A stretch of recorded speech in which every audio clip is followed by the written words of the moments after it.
So I watched Tak Lagi Jadi Nona Yang Salah, and I'm still low-key reeling from it. Like, I finished the last episode, sat there staring at the black screen, and the only thing running through my brain was, oh, so we're doing emotional reparations for past lives now. Okay, welcome back to Story Frame Recaps.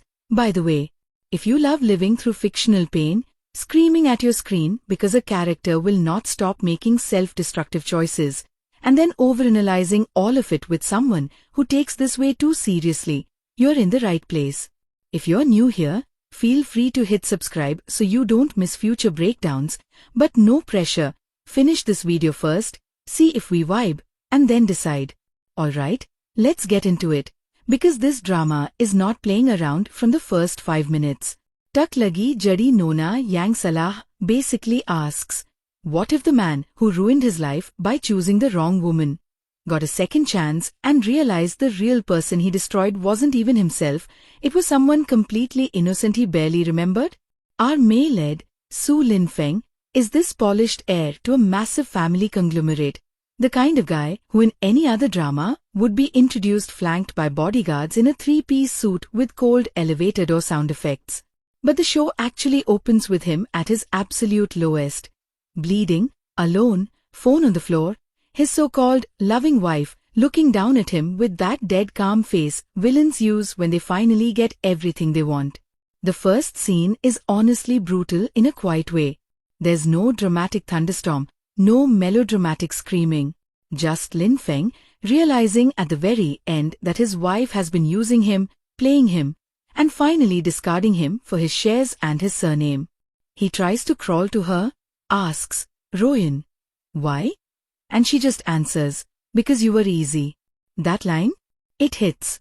Because it's not about intelligence, it's about emotional vulnerability. You instantly get that his downfall isn't that he's dumb, it's that he trusted the wrong person with a loyalty that should have gone to someone else. And then we see the company press conference on TV, the headlines calling him unstable, the police sirens outside, and the sound sort of muffles as the blood pools. Cut to black. Title card. Then boom, he wakes up. 10 years earlier. Back in his bedroom in his family mansion, fully alive, gasping, sweating, with his heart pounding like he just ran out of hell. And the way the show handles that whole rebirth realization is actually so satisfying. He doesn't just instantly go, "Oh, I've reincarnated. Cool, time to be a business god." No. He's disoriented. He thinks he's hallucinating. He runs downstairs and nearly collides with his father, who in his first life died of a stroke after all the corporate mess, and he literally staggers back because seeing this man alive again knocks the air out of him. There's this tiny, quiet moment where his dad is scolding him for oversleeping, and Lin Feng just grabs his arm with shaking hands and says, "You're still here?" And his dad's like, "What kind of creepy thing are you saying first thing in the morning?" But you can see this flicker of concern in his eyes. That little acting choice sets the tone. This isn't going to be just a revenge power fantasy where our male-led turns into this ice-cold mastermind. He's traumatized. He's grateful. He's terrified he's going to screw it up again. And then, of course, the show does the thing we're all waiting for. It reintroduces the ex-wife candidate. Jiang Royan, in this timeline, is not his wife yet. She's still the girl the Su family is casually considering as a good, solid political match. In the first life, she approached him like some gentle savior. Now, with all his memories intact, he's watching her every move like someone who's seen behind the mask. You know that feeling when you rewatch a drama, and suddenly all the nice gestures from a villain feel creepy because you know where it leads? The show makes you feel that, through him. There's this early dinner scene where the families meet. In the past, this was the start of their tragic marriage.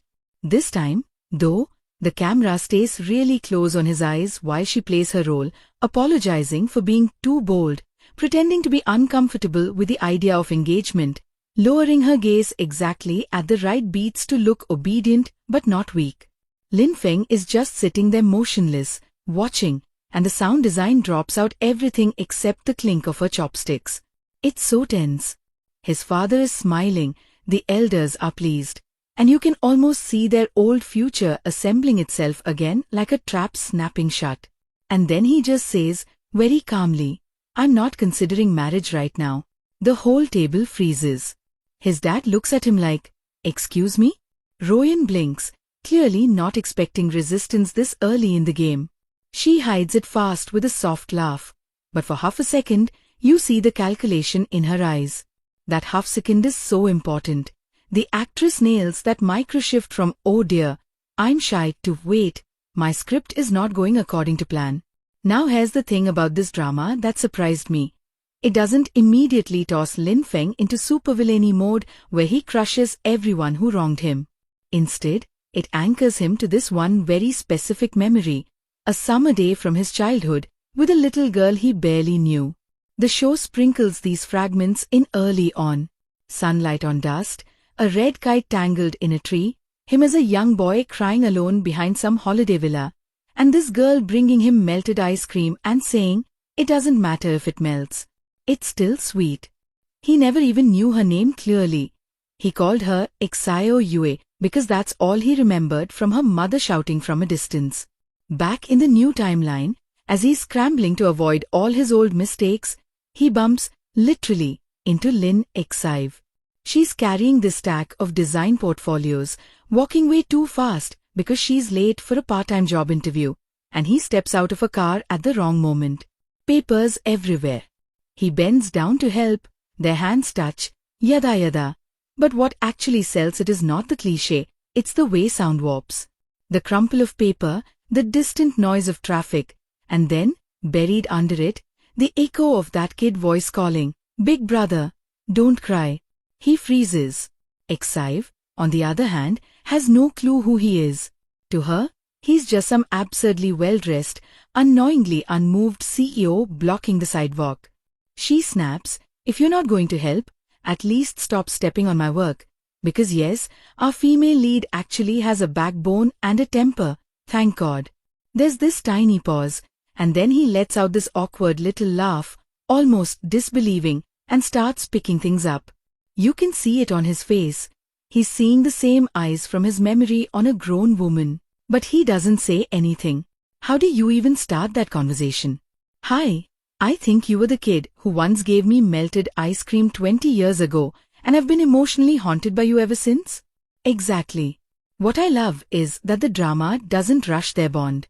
It would have been very easy to make it like childhood fated love, boom, destiny, soulmates, done.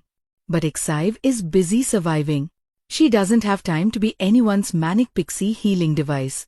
She's juggling freelance illustration gigs, taking care of her grandma, and fending off a very realistic pile of financial anxiety. When he keeps popping up in her life, sometimes on purpose, sometimes accidentally because fate has a dark sense of humor, she is suspicious as hell. As she should be. When a random rich man offers help, your first reaction should not be, wow, Prince Charming. It should be, what's the catch? And the show leans into that. There's this fantastic scene in a coffee shop later where she straight up asks him, do I remind you of someone? He's caught off guard and fumbles some line about how her work caught his attention, but she presses, because I've met men like you before. I'm not going to be anyone's substitute. This is early, like before they're even close, and it sets such a strong foundation for her character. She doesn't want to be the tool that props up a broken man's ego. She wants to be chosen for herself. That line circles back so many times emotionally as the story goes on. Let's talk a bit about Su Feng as a character, because he really anchors the whole thing. In his first timeline, he was this soft-hearted heir who thought loyalty meant never questioning the people you love. He cut off people who challenged his wife because he thought that was how you prove devotion. The rebirth doesn't turn him into some cold-blooded demon. It gives him this constant, simmering self-disgust.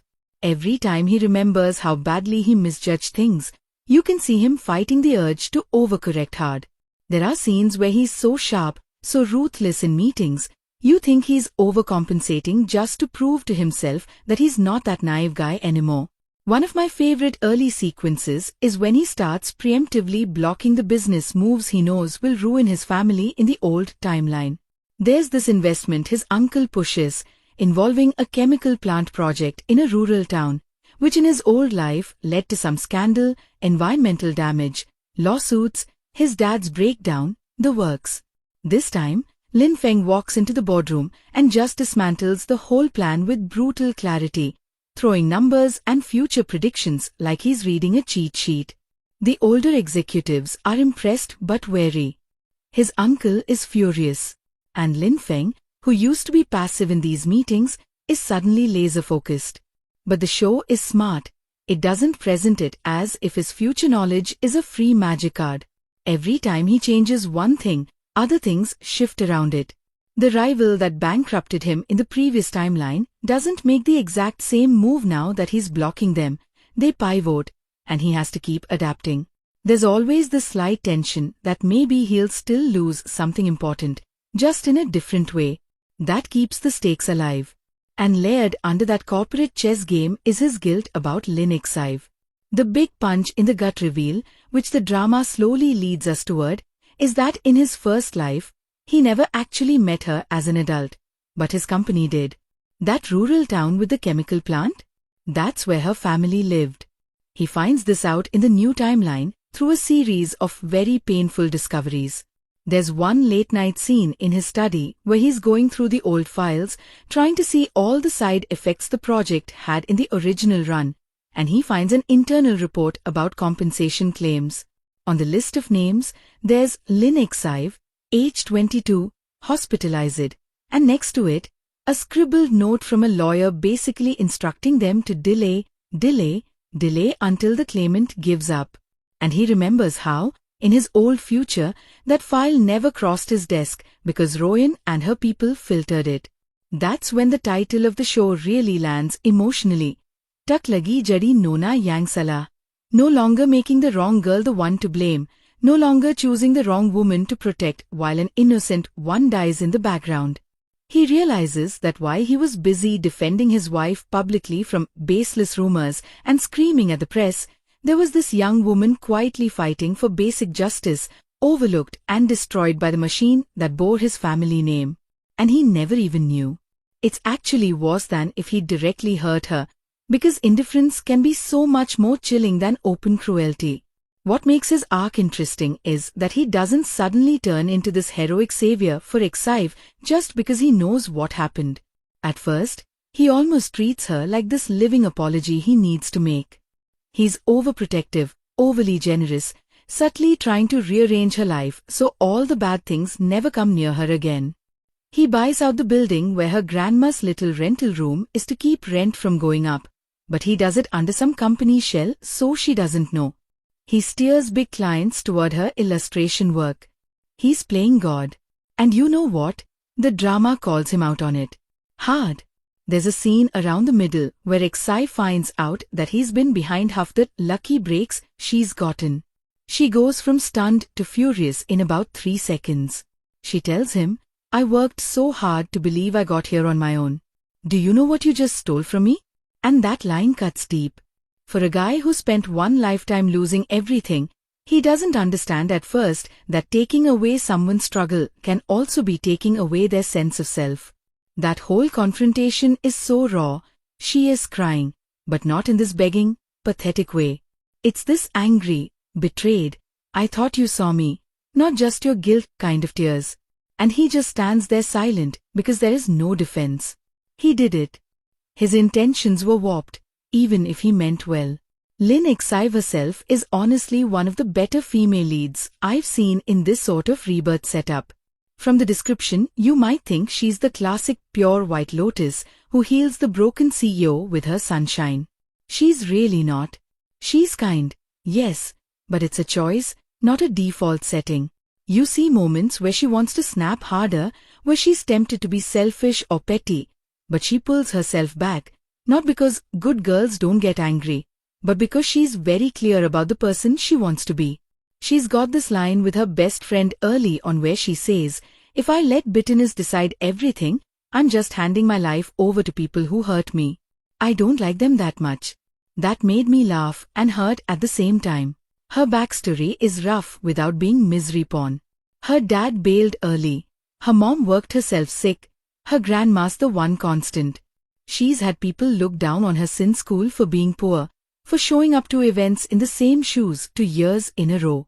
So when this gilded heir keeps appearing in her orbit, part of her wants to punch him just for existing so comfortably. And the show actually gives her space to be resentful of wealth as a system, not just an individual. That's something I really appreciated.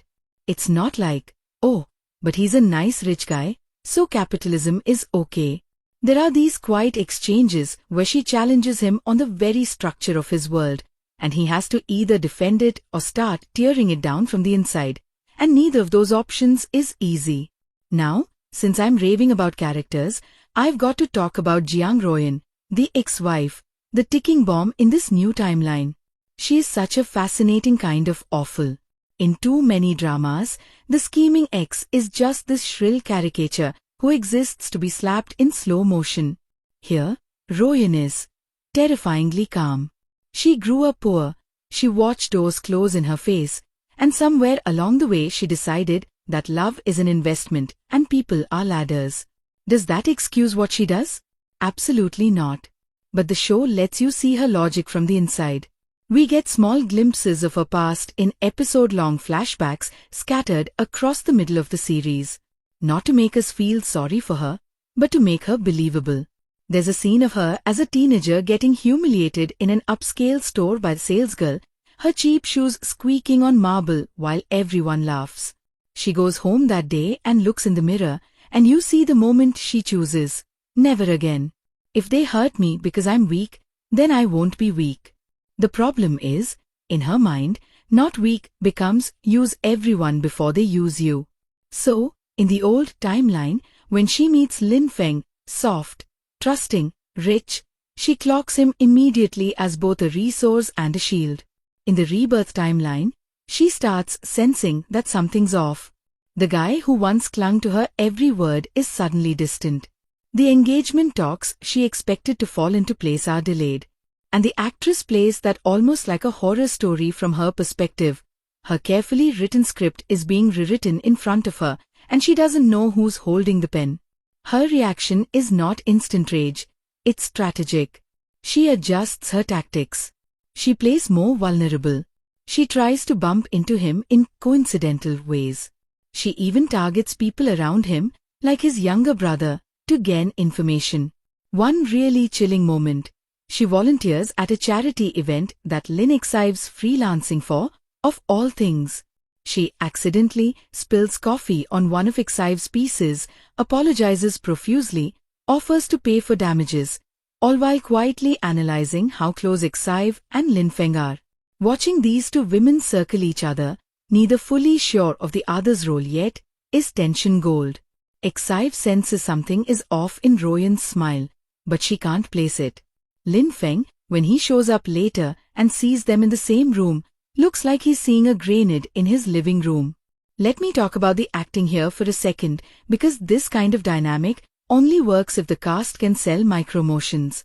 The actor playing Su Lin Feng carries that I remember an entire lifetime of failure weight in his posture. He sits like a man who's used to losing things, slightly hunched, like he's braced for bad news, except in business meetings where he straightens up and almost puts on a mask as armor. Watch his eyes in scenes with his father and younger brother versus scenes with Royan. With family, there's always this tiny flicker of gratitude and panic, like he's constantly trying to mentally screenshot these moments because he lost them once already. With Royan, his gaze is flat, careful, like he's walking a line between hatred and caution. But then with Exive, especially as they grow closer, his eyes soften in a way that honestly makes some of those rooftop scenes way more intimate than the actual physical skinship. The actress playing Lin Exive honestly walked away with the show for me. She gives Exive this grounded warmth, like a person you could actually meet. Her smile isn't this generic Cinderella smile. It's lopsided and sometimes stiff when she's trying to be brave. The way she does crying scenes, she actually gets that ugly, splotchy look that real people get, and her voice cracks mid-sentence. There's a scene where her grandma collapses and she's in the hospital hallway, phone in hand, making frantic calls trying to figure out how to pay the deposit. And her fear is so raw that I had to pause and collect myself. It's not pretty, it's desperate. Then Lin Feng shows up, and the way she tries to pull herself together in front of him, forcing this weird little smile like, "I'm fine, it's just a routine check," while her hand is still shaking. That's the kind of detail that makes a character feel alive. As for Royan, her actress absolutely nails the performative gentleness thing. There's one early episode where she goes to the Su house with homemade soup for Lin Feng's dad. In the old timeline, this was what won the elders over. In the new one, we as the audience know it's manipulation. But she doesn't play it as cartoonish. Her tone is exactly right. Her movements are slightly too polished, like she's practiced them. When she gets caught in a lie later, the way her face switches from soft concern to cold calculation in under a second, I actually felt a chill. Now, chemistry. This show is a slow burn, and I mean that in the most agonizing way. There's an entire stretch of episodes where if you're the kind of viewer who wants kisses and confessions by episode 8, you might be screaming. But if you enjoy emotional intimacy, the tiny gestures, the silent, "I'm on your side" kind of closeness, you'll be feasting. One of my favorite moments isn't even romantic in the obvious sense.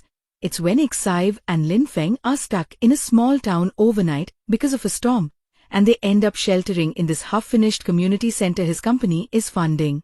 It's late, the power keeps flickering, and they're sitting on opposite sides of the room at first, both slightly awkward. Eventually they end up talking about regrets, and Ixive says, "If you could go back and fix one thing, would you?" He goes very quiet and just says, "One thing wouldn't be enough."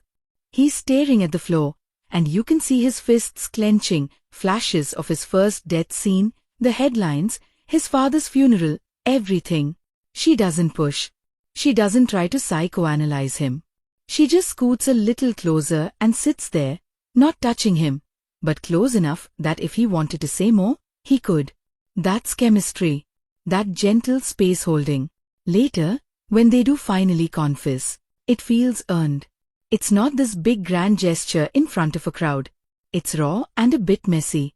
They're arguing, actually. She's accusing him of still hiding too much, of treating her like someone he has to shield from every truth. And he just blurts out, "Because the last time I didn't protect you, you died." He doesn't explain the rebirth thing yet, but in his panic, he says the quiet part out loud. She of course has no idea what he means, but she can tell it's not just metaphorical. There's this silence, then she says very softly, "I'm right here. I'm not dead. I'm choosing you now. Can you choose me like this, not the version of me in your nightmares?" And honestly, that dialogue slapped harder than any ring proposal could. Let's get into the technical side for a bit, because this drama is very intentional visually. The cinematography uses color in a way that's actually quite clever without being, "Look, we have symbolism," obvious. His first life, in flashbacks, is shot in cooler tones, lots of glass, blue filters, harsh white lights in corporate spaces. Even the home scenes with Royan feel a bit sterile, all sleek marble and cold grays. In the second life, especially in early episodes, the palette is warmer but also more contrasted. Sunrises look almost too golden. The Su family home at breakfast has this cozy yellowish cast that screams this is what he's trying to protect this time. Meanwhile, whenever we're in scenes where Lin Feng is slipping into his old pattern of control or manipulation, the light gets sharper, shadows more defined. You may not consciously clock it, but emotionally you feel that shift. And don't even get me started on the way they frame Lin Ixive. When she's alone in her own spaces, her tiny room, her art desk, the bus, the camera often sits at her eye level, slightly handheld, so you feel like you're right there. There's a softness to those shots, with shallow depth of field focusing on little things like her pencils, her grandma's hands, the steam from instant noodles. When she steps into Lin Feng's world, the angels suddenly change. They shoot her from slightly below sometimes, emphasizing how tall the buildings are around her, how out of place she feels. It's not degrading, it's just visually emphasizing the power imbalance. As she gains more agency and confidence later, those angels level out. It's subtle, but it's there. The editing choices are also interesting. The show loves to do these match cuts between past and present that actually serve the story rather than just looking pretty. For example, there's a scene where Lin Feng signs a contract in the new timeline, except this time he's making sure it doesn't screw over a smaller partner. As his pen hits the paper, we cut to his past life signing something else, the very contract that handed absolute power to Royan. The two signatures overlap on screen for a second before we drop back into the present. It visually reinforces that he's not just making random business moves, he's trying to rewrite his own history, line by line. Also, the sound design in this drama is way better than it needed to be for a romance revenge story. They use silence like a weapon. In those heavy emotional confrontations, the background score falls away completely, leaving you with just breathing, maybe a clock ticking, maybe some distant traffic. There's a moment where Lin Feng is sitting alone in the old villa where he met Xive as a child, realizing fully who she is and what happened to her in his first life. No music. You just hear the wind creaking through broken window frames, a dog barking somewhere far off, and his own slightly ragged breathing. It makes the guilt settle into your bones instead of just sailing past you. Speaking of music, though, the OST is exactly the kind of heart-clenching piano and strings combo you'd expect, but a few tracks really stand out. The main theme is this melancholic song sung by a female vocalist with a slightly husky tone. The lyrics talk about, if I could choose again, I'd walk slower past you, so I'd remember, very on the nose for a rebirth drama. But somehow it works because they don't overplay it. They save the full chorus for key moments.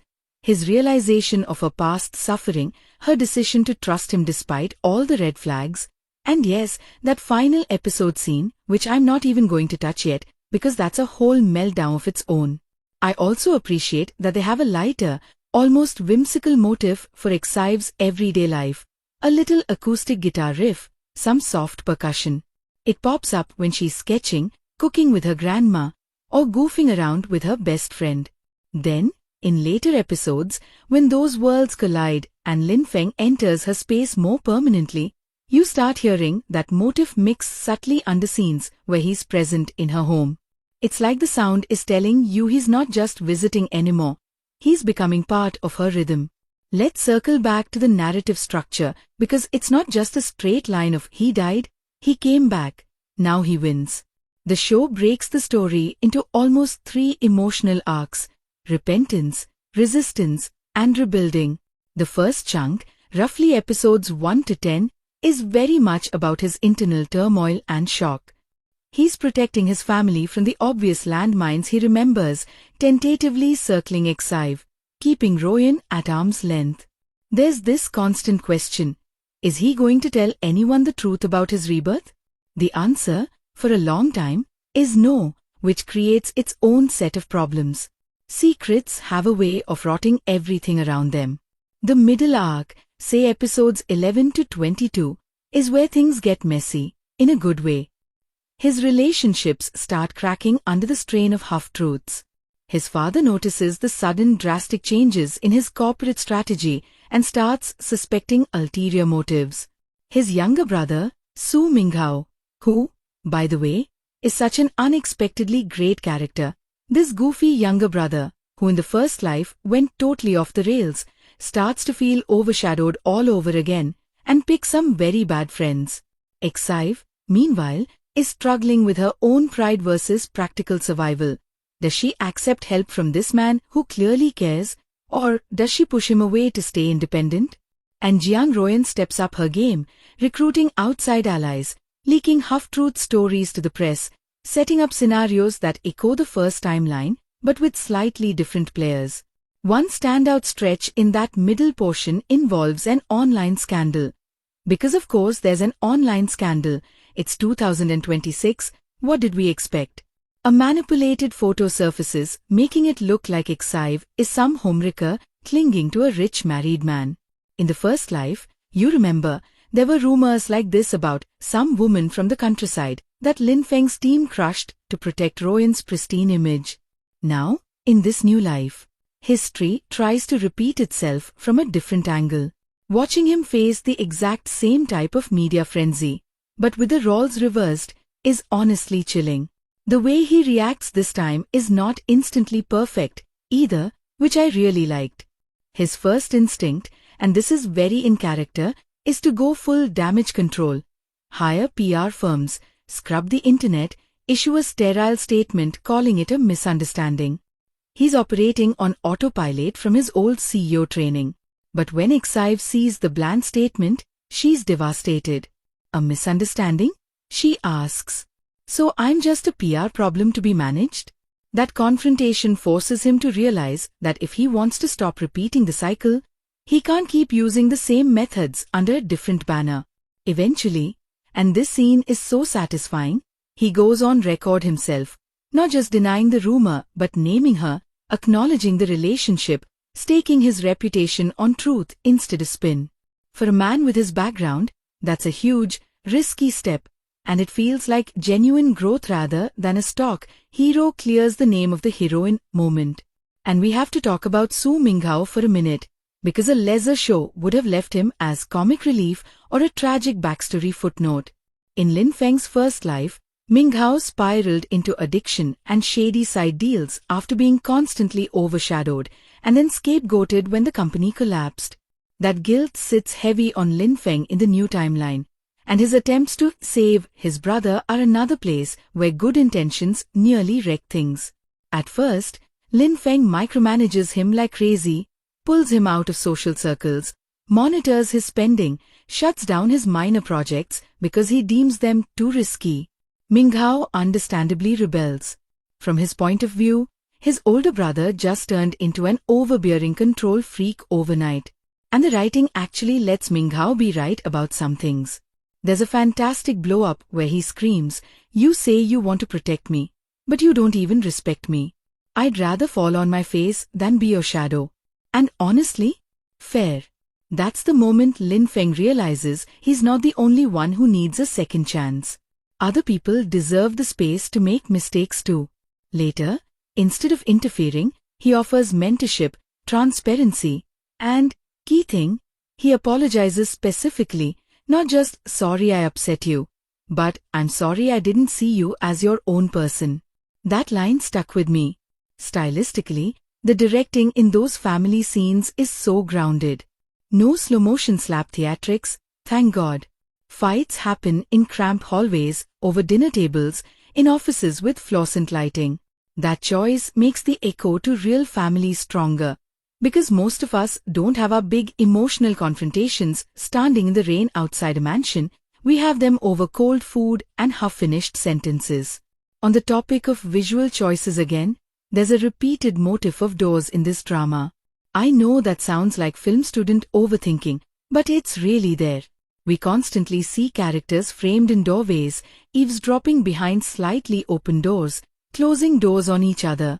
There's this early shot of young Lin Feng holding a door half open while his dad swears at someone on the phone, telling him to go back to bed. In the first life, he walked away. In the second, there's a parallel scene, but he steps through the doorway instead, offers to help, joins the conversation. Visually, it mirrors his choice to engage instead of withdrawing. And don't even get me started on the late series scene where Exive literally locks a door between herself and Lin Feng after a particularly heavy lie comes out, only for him to sit down outside and talk to her through it instead of trying to break in. That kind of staging says so much without any overblown dialogue. The dialogue itself is surprisingly sharp most of the time. Of course, it has its share of melodramatic lines. This is a rebirth drama. I expected at least one, "If fate is cruel, I'll be crueler" speech. But the bulk of it is grounded in very human fears. What if I mess it up again? What if I can't forgive myself? What if loving you means hurting you? One little exchange I adored is when Exive asks Lin Feng, "Do you think people can really change?" And he answers, "I don't know. I only know regret changes you, whether you like it or not." It's simple, but in the context of everything he's carrying, It lands heavy. There are also some genuinely funny lines which you need in a story this heavy. Zhang Qiao, Lin Feng's long-suffering assistant, is basically the audience's voice half the time. There's this scene where he walks in on Lin Feng staring at his phone, clearly debating whether to text Exai first. Zhang Qiao deadpans, "Sir, this is the 4th time you've opened and closed her chat in 5 minutes. If you're going to reject your past life, at least reject it with some risk." I actually snorted. Those little modern jokes keep the show from suffocating you under angst. Speaking of Zhang Qiao, the supporting cast overall is way more fleshed out than I expected. Exai's best friend, Mei Lan, isn't just the sassy sidekick.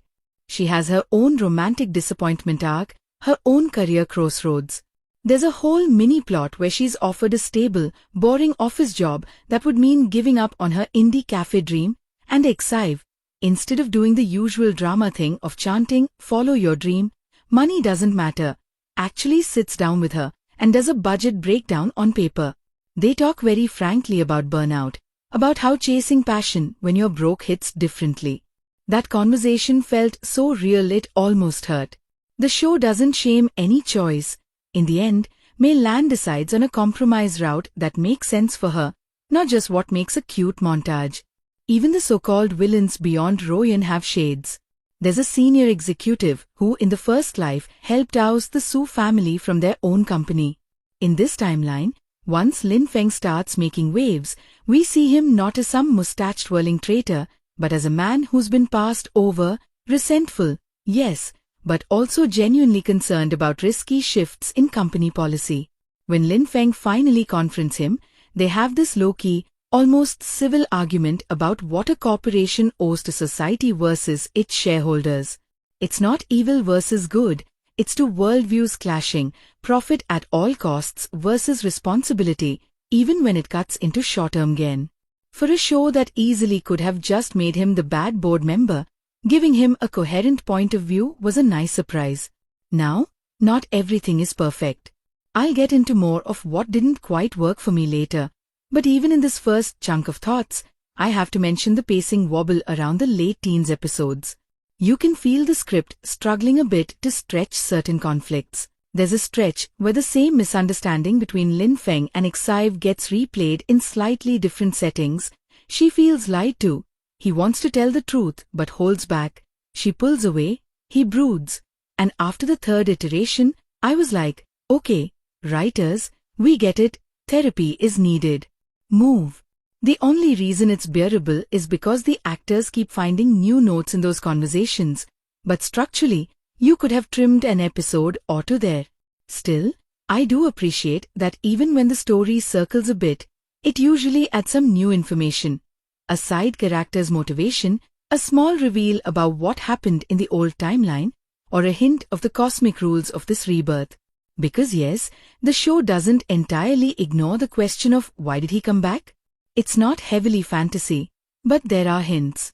There's this recurring older woman who appears in crowd scenes, at the hospital, at the library, outside the courthouse, always watching Lin Feng at key turning points. At first, you think she's just a background extra your brain happens to latch onto, but then the camera lingers one beat too long. Later, Exai mentions seeing that nice auntie giving her directions when she was lost years ago. The implications are interesting. The show never goes full-on guardian angel with her, but it drops just enough breadcrumbs for you to speculate whether there's some force keeping score of Lin Feng's choices this time. There's a haunting scene where he goes back to that rural town from the chemical plant project and runs into this same woman sitting by a small shrine. She says something like, when the living can't carry their regrets, sometimes the years bend for them. But bending isn't breaking. If you walk the same way again, the road won't move for you twice.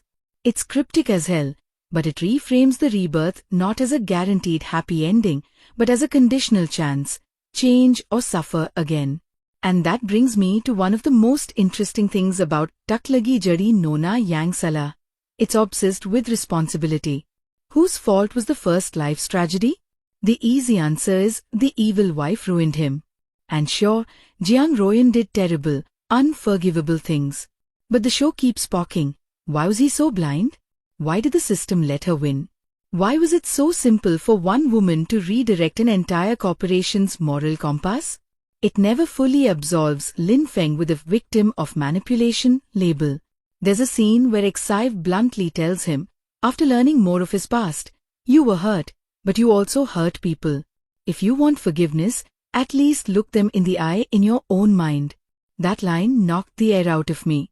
The social commentary sneaks in mostly through these personal confrontations rather than heavy monologues. We see how easy it was, in his first life, for tabloids to paint a faceless other woman as the cause of all his troubles.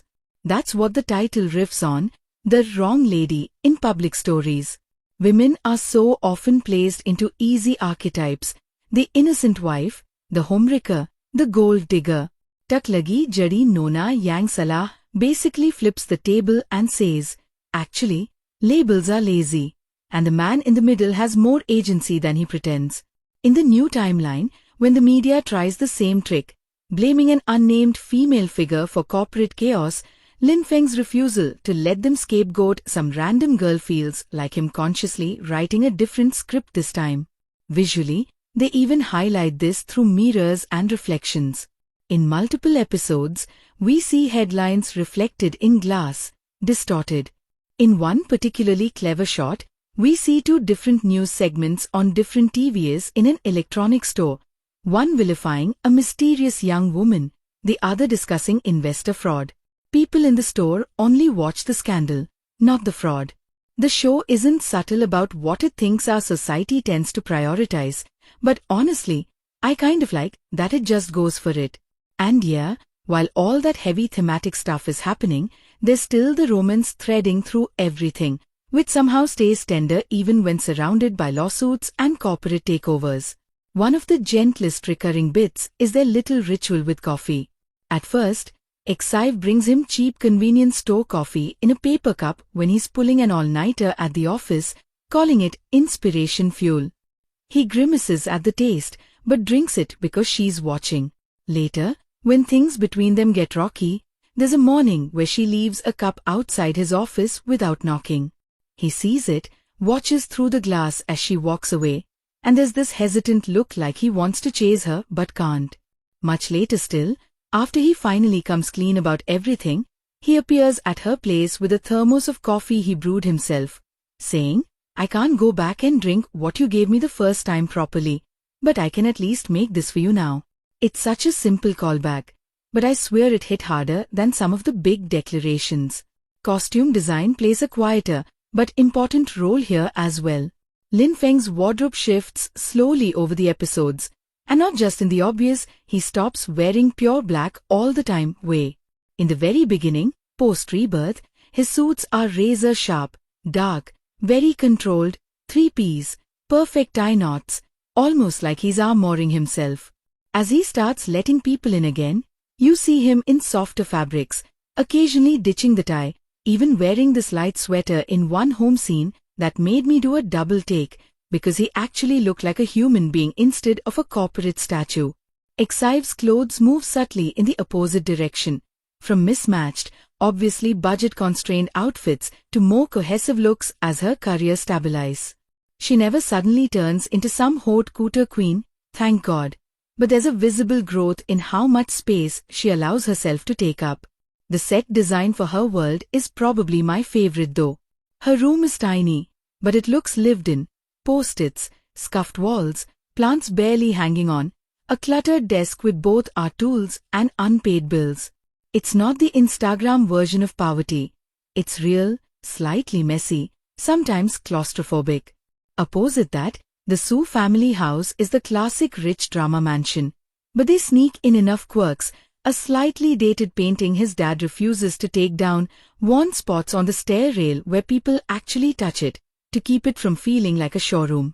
We also get a good look at the cold corporate world through location choices, glass-walled boardrooms, fancy restaurants where alliances and betrayals happen over wine, hospital VIP suites that feel more like hotels. There's a conscious contrast between spaces where power is executed and spaces where emotion is allowed to breathe. For example, some of the most honest conversations happen on rooftops, in stairwells, at roadside food stalls, places with bad lighting and noise where no one's performing for anyone. And you know what? I have to give the director credit for resisting certain typical shots. You know the one, heroine crying in the rain, camera spinning around her, male lead appearing with an umbrella in slow motion? We don't get that here. There is rain, obviously, because drama law requires at least one rain scene. But when it comes, they use it for this really grounded beat. Exive waiting alone at a bus stop, soaked because her cheap umbrella broke, on a day where everything has already gone wrong. Lin Feng pulls up, sees her, offers a ride. She hesitates, eventually gets in. There's no swelling music, no witty banter. They just sit there, wet and exhausted, listening to the vipers. That quiet shared misery feels way more intimate than any orchestrated umbrella hero shot. I'm realizing I've talked for this long and haven't even touched the specifics of the ending or some of the bigger twists that hit later, especially around the courtroom arc and the final confrontation with Royan and the board. Those need their own deep dive because the way the show resolves the question of how much is enough payback is complicated in a way I wasn't fully expecting from how it started. So let me pause here on the breakdown of vibes, characters, and craft. And next I want to pull apart those final episodes, the choices they made with Royan's fate, how far they pushed the legal realism, and most importantly, whether the payoff for all of Lin Feng's second chance choices actually feels emotionally earned or just morally tidy. Alright, so let's talk about that whole third act pivot, because this is where Tak Lagi Jadi Nona Yang Salah stops being just CEO, gets a redo, and picks the sweet girl instead, and turns into, okay, but what are you actually going to do about the bodies your empire is standing on? The trigger, funnily enough, is not Royan directly. It's that damn chemical plant project again, the ghost of his first life that refuses to stay buried. Remember how in this timeline he blocked the exact same investment early on? He thinks he's sidestepped it. He's so sure he's untangled that knot. And then, in episode 20-something, a new segment comes on in the background while he's cooking with Exive in her tiny kitchen, this cheerful little domestic scene. And on the TV behind them, there's footage of a protest in that same rural town. Different company logo on the banners this time, different executives, but the factory? It's the same permit he originally turned down. Another corporation just swooped in and took it. He doesn't even notice at first. Exive, who is half listening while chopping vegetables, recognizes the town's name and freezes. The camera does the slow push-in on her face as the reporter mentions water contamination and sick residents. She walks over, turns up the volume, and the sound in the scene just drains. We get flashes of her memory, her grandma boiling cloudy water, her mother coughing in a hospital bed. Lin Feng is still stirring a pan behind her, completely unaware that his fix in this life just rerouted the disaster instead of preventing it. I actually wanted to throw something at the screen at that point, because that is exactly how systemic problems behave in real life. One rich guy having a conscience doesn't magically heal an entire industry. This is where the show does something really smart with his rebirth concept. It refuses to let him treat the past like a puzzle game where you can just move a few pieces and get a perfect ending. The universe is like, oh, you stopped your family from doing it? Cool. Someone else was waiting in line. It forces him to widen his idea of responsibility beyond his immediate circle. He has this huge argument with his father about it. Dad is basically, we rejected that project. We did the right thing. The rest isn't our problem. And you can see younger life Lin Feng in his eyes for a second, that same old instinct to say, yeah, true. Not a mess. Except he can't now, because he remembers the first life where that rationalization almost destroyed everything. He slams his hand on the table and says, you think we can wash our hands just because the contract has someone else's stamp? We knew what that factory would do. We just pretended saying no was enough. That line is messy and angry and so on point. It's him finally freaking out at the idea that moral responsibility doesn't end at the boundary of your legal liability. And of course, because drama gods love collateral pain, this is also the stretch where Excive's grandma's health starts sliding down fast. It's not sudden. They've been hinting at it from early on, the little coughs, the pills, the "I'm fine, just old bones" deflections. But the protest news basically rips open a wound Excive has spent years carefully bandaging. She goes into this almost robotic mode after watching the coverage. She starts filing through old documents, digging up hospital records from her hometown. And that's when she stumbles on something we've been waiting for her to see. The original compensation claim paperwork with the Sioux Group's logo stamped on top. Even though in this timeline that claim technically never went through because the project shifted companies, the ghost of his first life lands in her lap on paper. The way the show stages her discovery is so simple but cruel. She's alone, sitting on the floor of her room, because there's no table space, papers everywhere. She sees the Sioux logo, frowns, flips to the note about delaying claims until publicity dies down, and spots the signature of an old executive who now smiles at her in boardroom meetings as Feng's friend. Her face doesn't even crumple at first. She just goes very, very still. Then she flips the next page and sees her own teenage signature, shaky in blue ink, next to her mother's. That's when the breath leaves her. What kills me is that, technically, this is a relic from the timeline that is no longer canon in this life. But emotionally, it doesn't matter. For her, the past is not theory, it's lived. And the show doesn't try to over-explain how this document exists now, it kind of lets the bendy time logic blur there. Maybe that claim file is one of those pieces of fate that clung to the edges when the years twisted. They never directly say it, and I kind of like that they don't. It adds this airy sense that consequences don't fully vanish just because someone gets a do-over. When she confronts Feng with it, that scene wrecked me. She doesn't storm into his office dramatically. She waits until he comes over one evening with that thermos of coffee I mentioned before. She opens the door, hands him the folder without a word, and steps back. He flips through, recognizes the form instantly, and you can literally see all the color drain from his face. Not because he's guilty in this specific reality, but because this is his hell printed out. He tries to explain, badly, at first. He goes into technicalities. Different timeline, different decisions, he never approved it this time. And she just cuts him off. Stop talking about this time and last time like they're games. Someone signed this with your family's name. My mother died while that file gathered dust.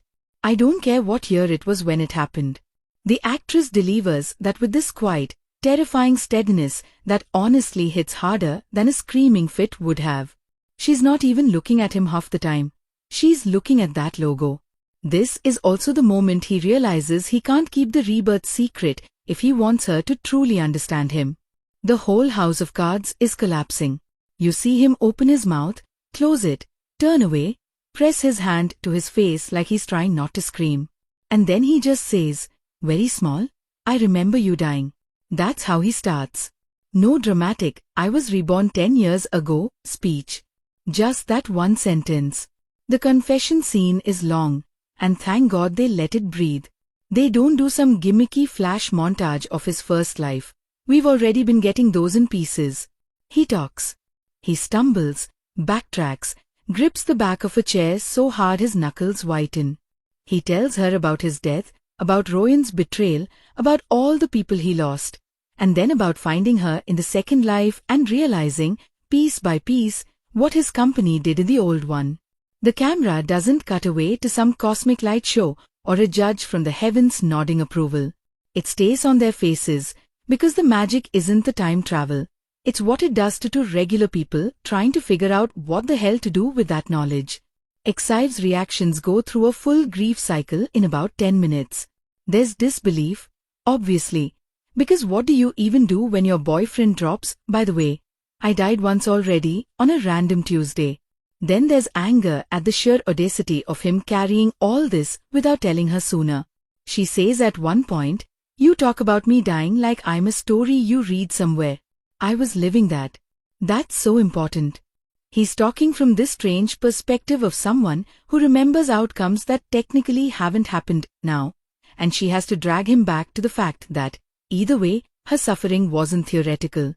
But then there's this unexpected beat where she actually believes him, not because he begs or swears, but because too many little details line up that she could never have told him. He describes the layout of her childhood house, down to the crack in the window, talks about the smell of the river near the plant, mentions a specific nurse who took care of her mom. The show resists the urge to make it some fated soulmate memory thing and instead roots it in his guilt. He read those case files obsessively in the first life after it was too late, trying to understand the human cost. When she realizes that, you can see something in her shift. Her image of him expands from rich meddling in my life to man drowning in more regret than I knew existed. Does that mean she forgives him instantly? Absolutely not. And that's where I really respect the writing. She doesn't fling herself into his arms sobbing, "You suffered so much, let me heal you," which would have destroyed the whole premise. She tells him, eyes full of tears, "I don't know what to do with this. I'm angry and I'm sad and I'm sorry for you, against my will. I need time." Then she does the one thing he's most afraid of. She asks him to leave. The next few episodes, they actually spend a decent chunk of time apart. Not break up in the dramatic sense like never see you again, but this heavy emotional distance where texts go unanswered, calls get declined, and when they bump into each other at work functions, the air is thick enough to slice. And this is not just angst for angst's sake. It gives both of them space to decide who they want to be now that all the cards are on the table. On his side, this is where the legal arc kicks into high gear. Because after that confrontation, just being a better boyfriend isn't enough. The old claim form sitting on her table is physical proof that his company once played dirty with people like her. Even if technically different lifetime, a version of that corporation still exists in the public record. He could have shoved it in a drawer and told himself, well, that was the old timeline, not my responsibility.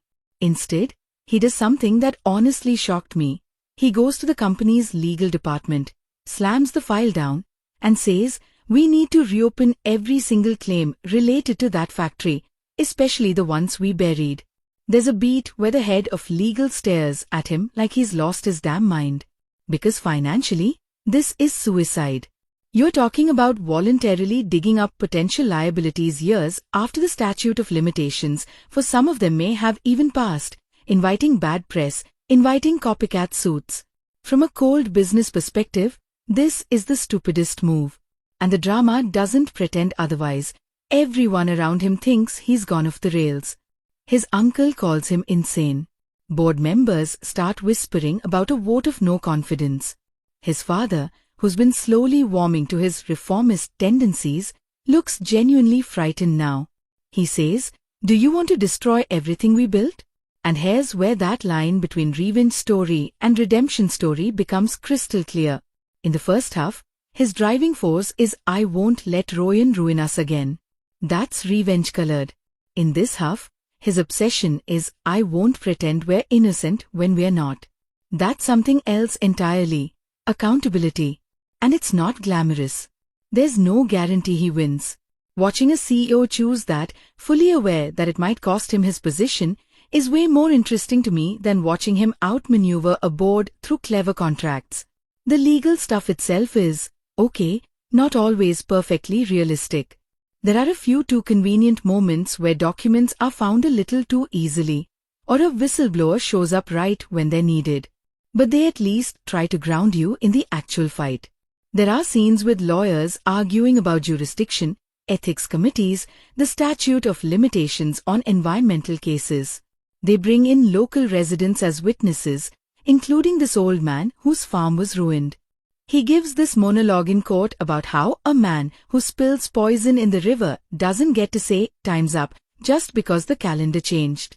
It's obvious speech writing, sure, but delivered with so much quiet pain that it lands.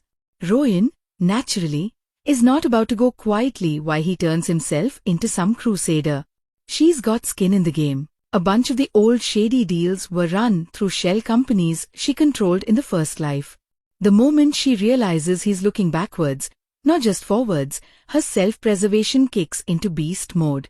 She was already angry that he broke the engagement trajectory, jealous that he chose Exive, resentful that he's no longer pliable. Now he's also threatening to expose the kind of tactics she's always used to climb. For her, this is war. She tries subtle sabotage first.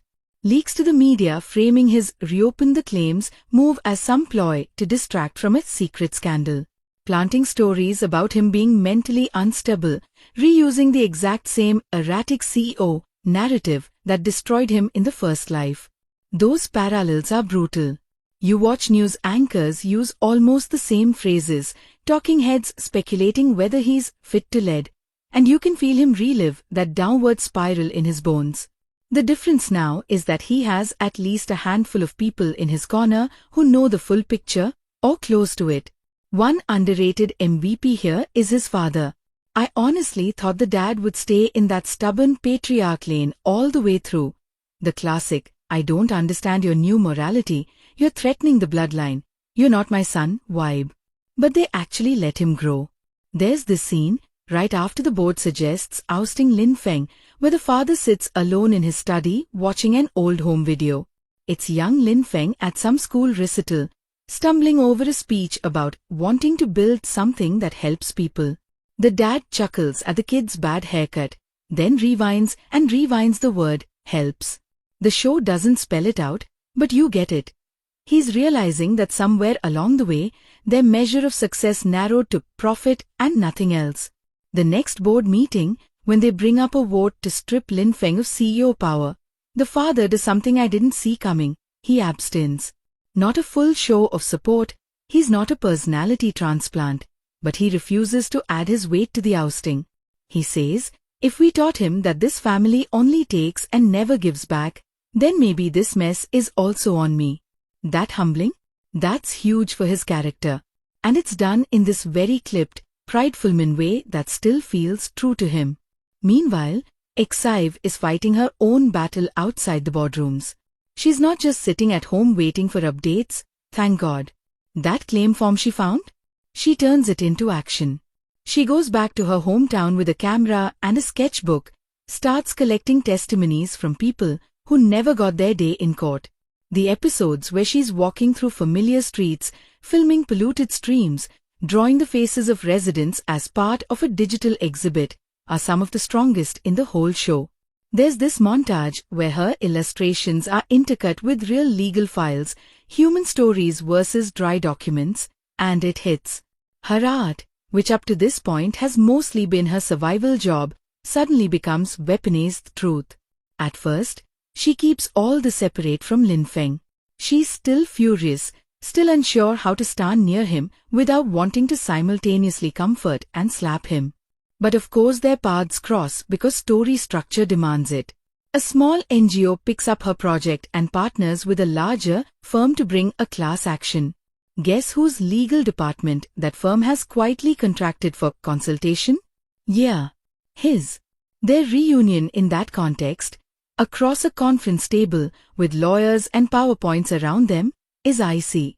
He walks in, sees her among the plaintiffs, and there's this micro beat where his whole face lights up because he's missed her, then shudders when he realizes why she's there.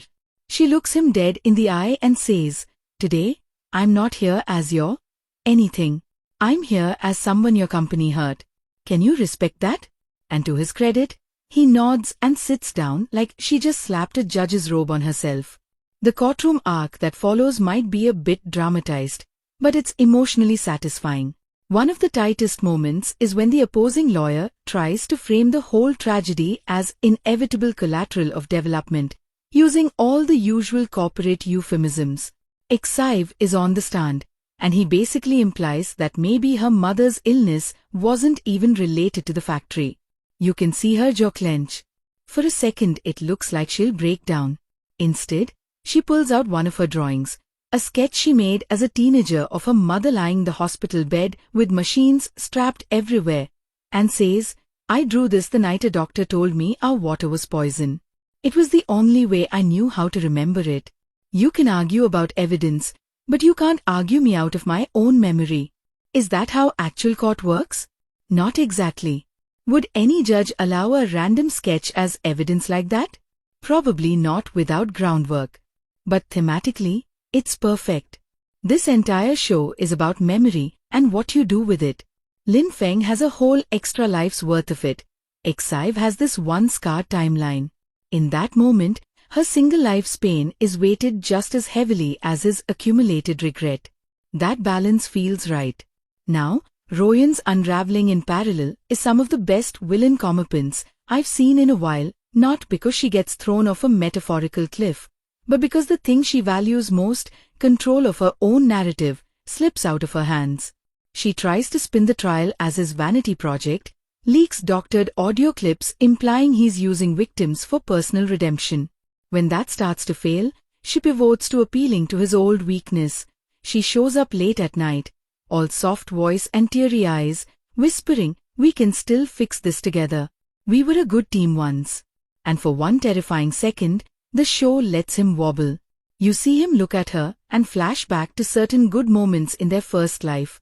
Her taking care of him when he was ill, them laughing over burnt toast, the feeling of not being alone. Because even in a toxic relationship, there are good moments. That's what keeps people trapped. They don't retcon their entire past as purely evil. That's such a brave choice. Royan was not a cartoon villain 24/7. She probably did care sometimes, in her own twisted way. The danger is him forgetting the cost of that care. But then, and this is one of my favorite little acting choices from him, his gaze drops to her hands.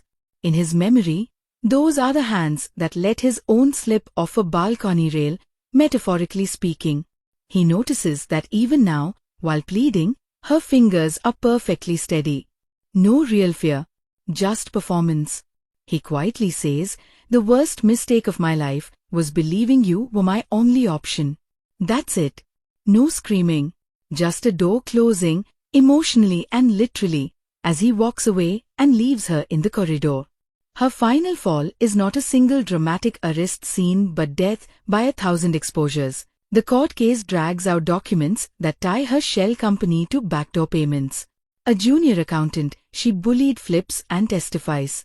Her carefully curated public image as charitable socialite starts to crack as old coworkers leak stories of how she treated them. The line that really nails her, though, comes from Exive, not Feng. After everything comes out, they cross paths one last time in a bathroom at a hotel, of all places, which is such a beautifully unglamorous meeting point. Royan looks wrecked but still defiant. She throws this jab like, "Enjoy your victory. You stole what was supposed to be mine." And Exive, tired beyond measure, replies, "I didn't steal him. You just never owned him the way you thought you did. That's your tragedy." It's not delivered with gloating. It's almost pitying. For a second, you glimpse what Royan could have been if she'd chosen to see people as, well, people, not assets.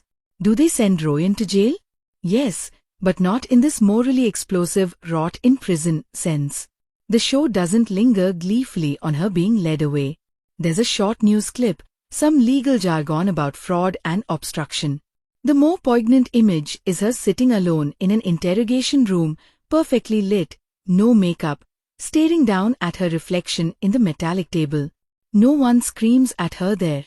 No one throws water. She just has to sit with herself. That feels more in line with the show's obsession with inner reckoning. Okay, back to our central couple. Because by now you're probably wondering, so do they actually patch things up? Or is this all just moral philosophy and no kissing? They do, but it's not tied to winning the lawsuit or taking down Royan. Their reconciliation happens in a quieter interlude, which I love, because it separates their personal healing from the public battle. It's after a hearing where testimony went especially badly for the victims, a procedural delay, some technical objection that sets things back months. Everyone's exhausted. Exive stays behind in the empty courtroom, sitting in the back row, staring at the judge's bench like it's a mountain. Feng comes in, having waited outside the door, clearly unsure if he's allowed to approach. He sits a few rows behind her at first, giving her literal space. That staging is so intentional. After a long silence, he says, I spent one whole life running away from responsibility and another trying to pay debt like a bill. Neither way brought anyone back. He's not asking for anything, not even forgiveness. He's just reflecting aloud. Then he adds, I don't know how to live a third way yet, but I want to try. If that's not with you, I'll still try. That last sentence is the key. This is the first time he tells her his determination to do better isn't contingent on getting the girl, and that's precisely why she finally starts to believe him. You see her shoulders loosen just a bit. She turns around, eyes red, and says, You idiot. There is no third life. It sounds harsh, but there's this tiny crack of fondness in her voice. She moves up a row, so they're now sitting side by side, but still not touching. For this drama, that little movement is basically a full embrace. Later, much later, when they do share an actual, fully conscious, no misunderstanding kiss, it's not after a heroic speech or a victory parade. It's at her grandma's memorial. I know that sounds insane, but hear me out. Yes, they kill the grandma. Of course they do. It's a drama. Elderly loving caregivers have expiry dates apparently. But the way they do it, and how it feeds into their relationship, is actually really tender. Her passing is not some shock twist. The woman herself spends her last few episodes sensing her time is short, making jokes about it, meddling one last time in Xive's love life. There's this adorable scene where she calls Feng over under the pretense of asking about her medicine, then promptly leaves the room so he and Xive are stuck together in awkward silence. Classic grandma move. But in private, she also tells Xive, don't spend your whole life being strong for my sake. I'm leaving so you can be soft sometimes too. That line killed me. At the memorial, after everyone's gone, Xive stays behind arranging flowers, hands shaking. Feng comes in, quietly lights an incense stick, bows. No grand speech, just shared grief. And in that exhausted, raw space, they finally stop dancing around the fact that they still love each other. She says something like, if you spend your whole life punishing yourself, my grandma will come haunt you. She liked you too much for that. She's crying as she says it, half laughing. He reaches out, slowly, giving her every chance to pull back. She doesn't. They hold on to each other like two people who have finally accepted that pain is not a reason to stay apart. The kiss itself is soft, tear-salted, not that choreographed spin and dip style. It feels like two people leaning forward out of habit, not performance. And honestly, considering everything they've gone through, anything more dramatic would have felt fake. Their affection throughout the show is built on 1,000 little acts of staying to listen when it's uncomfortable, staying through another person's shame, staying in the room while they rage about something you did. One kiss isn't going to erase environmental crimes, but as a symbol of them choosing each other in a complicated world, it works. Now, I know some of you are probably watching all this and wondering, okay, but does the show go all the way with its themes?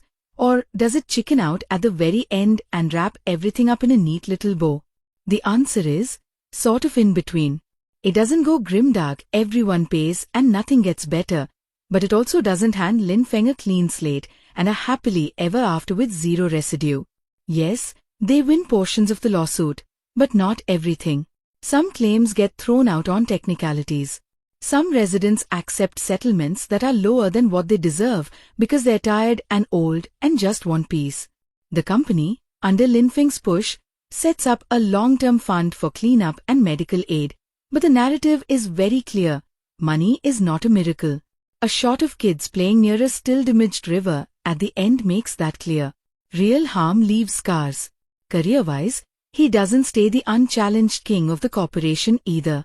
After all the legal chaos, his father pretty much says, "You've turned this place upside down." Maybe that's what was needed. But you, personally, can't be the face of stability anymore. Investors are spooked. And in an actually very mature move, Feng steps down from the CEO role willingly and transitions to a different position focused on corporate responsibility and community projects.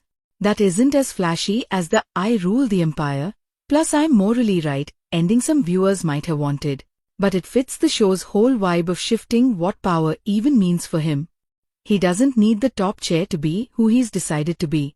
Excive's ending, professionally, is probably one of my favorite parts because it avoids both extremes of starving artist and overnight celebrity.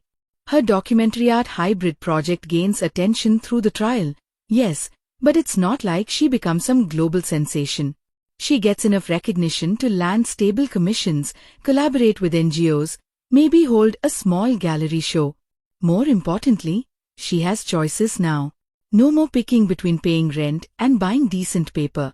You see her at the end teaching a small workshop for local kids with her grandma's photo on a shelf watching over. And there's this serenity there that we haven't seen on her face before. In terms of their relationship dynamic in the final stretch, something I really appreciate is that they don't turn Exive into his moral leash. You know that annoying trope where the female lead becomes like the conscience puppet, constantly reminding the guy, don't be bad. Remember you're good now? They sidestep that. There's a key scene where he messes up again, smaller scale, but still meaningful. He's negotiating a redevelopment project in another area with a shady landlord, and in order to secure quick housing for displaced tenants, he agrees to terms that will likely push out an older shop owner. He rationalizes it as a necessary compromise. When Exive finds out, she doesn't go full "you're evil again" mode. She says, I'm not your judge. I just need you to hear the part of you that isn't comfortable and stop burying it under contracts. That might sound like some fortune cookie line on paper, but in the scene it plays as this very adult reminder. You will make imperfect choices, but the important thing is whether you keep listening when your gut says, hey, this feels like old behavior. Their conversations have shifted from melodramatic fights to honest negotiations about values. To me, that's more romantic than 10 rooftop proposals. Now, I want to talk about one more thread before I eventually move towards the bigger verdict stuff in the final part. The mysterious older woman I mentioned earlier. Because yes, the show does circle back to her. Was she an angel? A ghost? A metaphor? They never slap a label on her, but they give you just enough to chew on. Near the last few episodes, after the main legal arc calms a bit, Feng goes back to that rural town alone. He walks by the little shrine we saw before, and there she is again, sweeping the steps like she belongs there. He's no longer freaked out by her repeated appearances. There's even a hint of wary familiarity. He leaves an offering, just a simple bundle of flowers, and says, almost to himself, if the years bent for me, like you said, I don't know if I did enough with it. She looks up, squints at him for a long moment, and then hits him with something like, regret is a slow eater. If it's still biting you, it means you're still alive enough to feed it. That's not a curse. Is that a totally cryptic line? Absolutely. Did I rewind it 3 times? Also yes. He laughs this tired little laugh and asks the question we've all been wanting him to ask. Was it you? Did you send me back? She tilts her head. This is where a lesser show would go into a flashback of her as some cosmic judge. But here, she just says, who else would give you more time but the people you owed it to? Then she walks away. You can interpret that a lot of ways. Maybe she's the embodiment of the town, or of forgotten victims. Maybe she's literally no one magical, and he's reading meaning into a random kind stranger. The show doesn't confirm anything. I kind of love that.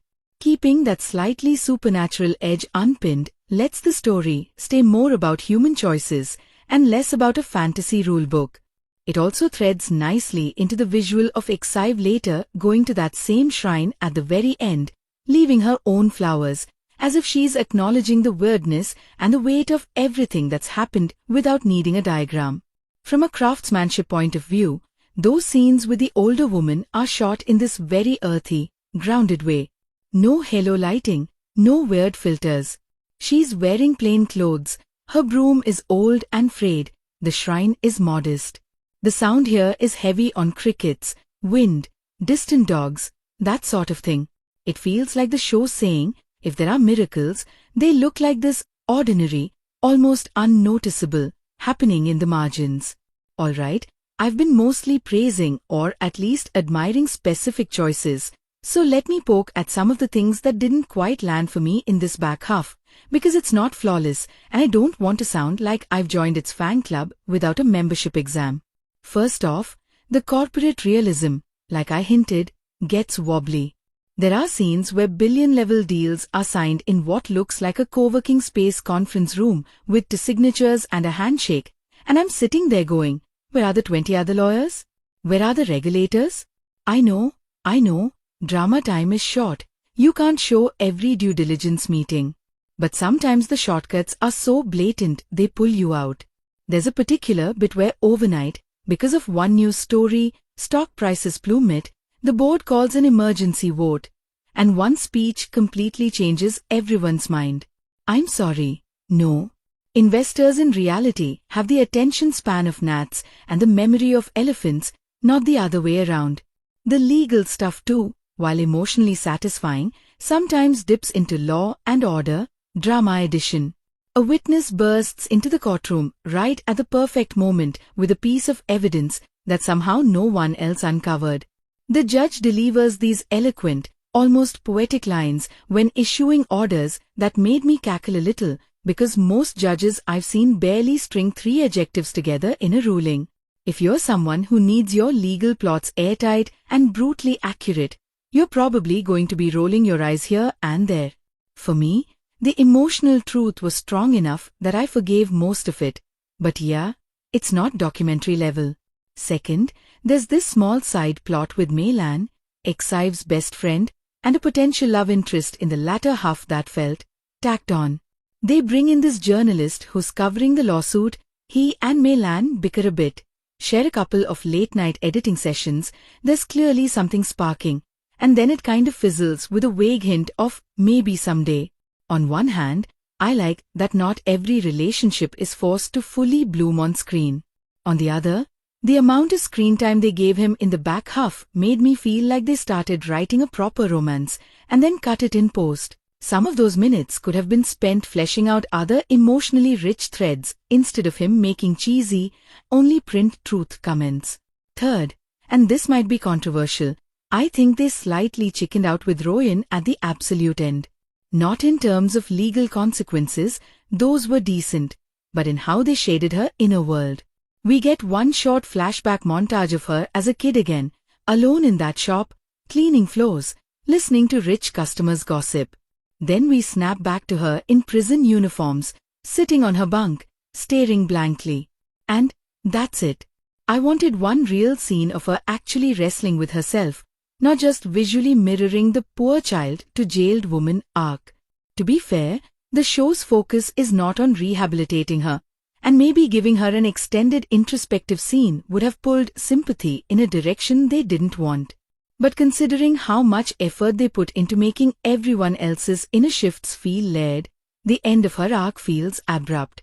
Like they were afraid that if they gave her even 5 more minutes of fleshed-out emotion, viewers would turn around and go, "So we're forgiving her now?" when that wasn't the point.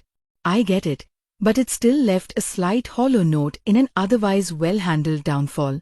Finally, the whole metaphysical, how and why did he get reborn concept, which I praised for staying mostly in the background, does occasionally feel like the writers wanted to do more but either ran out of episodes or lost their nerve. There are these scattered hints, the older woman, a few dream sequences where he hears overlapping voices from both timelines, a recurring motif of clocks stopping at certain key moments, but they never quite cohere into a clear internal rule set. For some viewers, that mysterious fog is going to be part of the charm. For others, especially people who like their fantasy logic tidy, the vagueness might feel like a cop-out. Personally, I'm fine with it staying in the maybe karma, maybe coincidence, maybe a grand cosmic glitch zone. But I do think they could have sharpened the thematic link between the magic and the message. Was the rebirth granted as a reward, a punishment, a test, a random second chance? The older woman's line about the people you owed it to suggests it's not about him being special, it's about unfinished accounts. But that idea never gets fully voiced by anyone else, which makes it feel a bit like an afterthought instead of a spine. That said, the emotional spine, which is what matters to me more, stay strong all the way up to that final shot. And I want to talk about that shot because it's one of those endings that's simple on the surface but says a lot if you sit with it. The last scene we get is not a wedding, not a baby, not a giant company ribbon cutting. It's Lin Feng and Xive at that same seaside villa where they met as kids, now renovated as a small community center, an art space jointly funded by what's left of his money and some grant. Kids are flying kites, there's paint on the walls, someone's playing off-key guitar in a corner. They're not alone, that's important. Mei Lan is there, Su Minghao is there with some scruffy found family interns, a few of the townspeople from the lawsuit arc wander in and out. It's not a private fairy tale. It's a shared one. Xive is hanging one of her new pieces on the wall, a blend of sketch and photograph of the river, now healing but still scarred. Lin Feng is helping some kid untangle a kite string.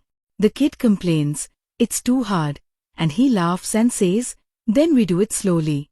The camera lingers on that, obviously calling back that childhood line about walking slower so you remember.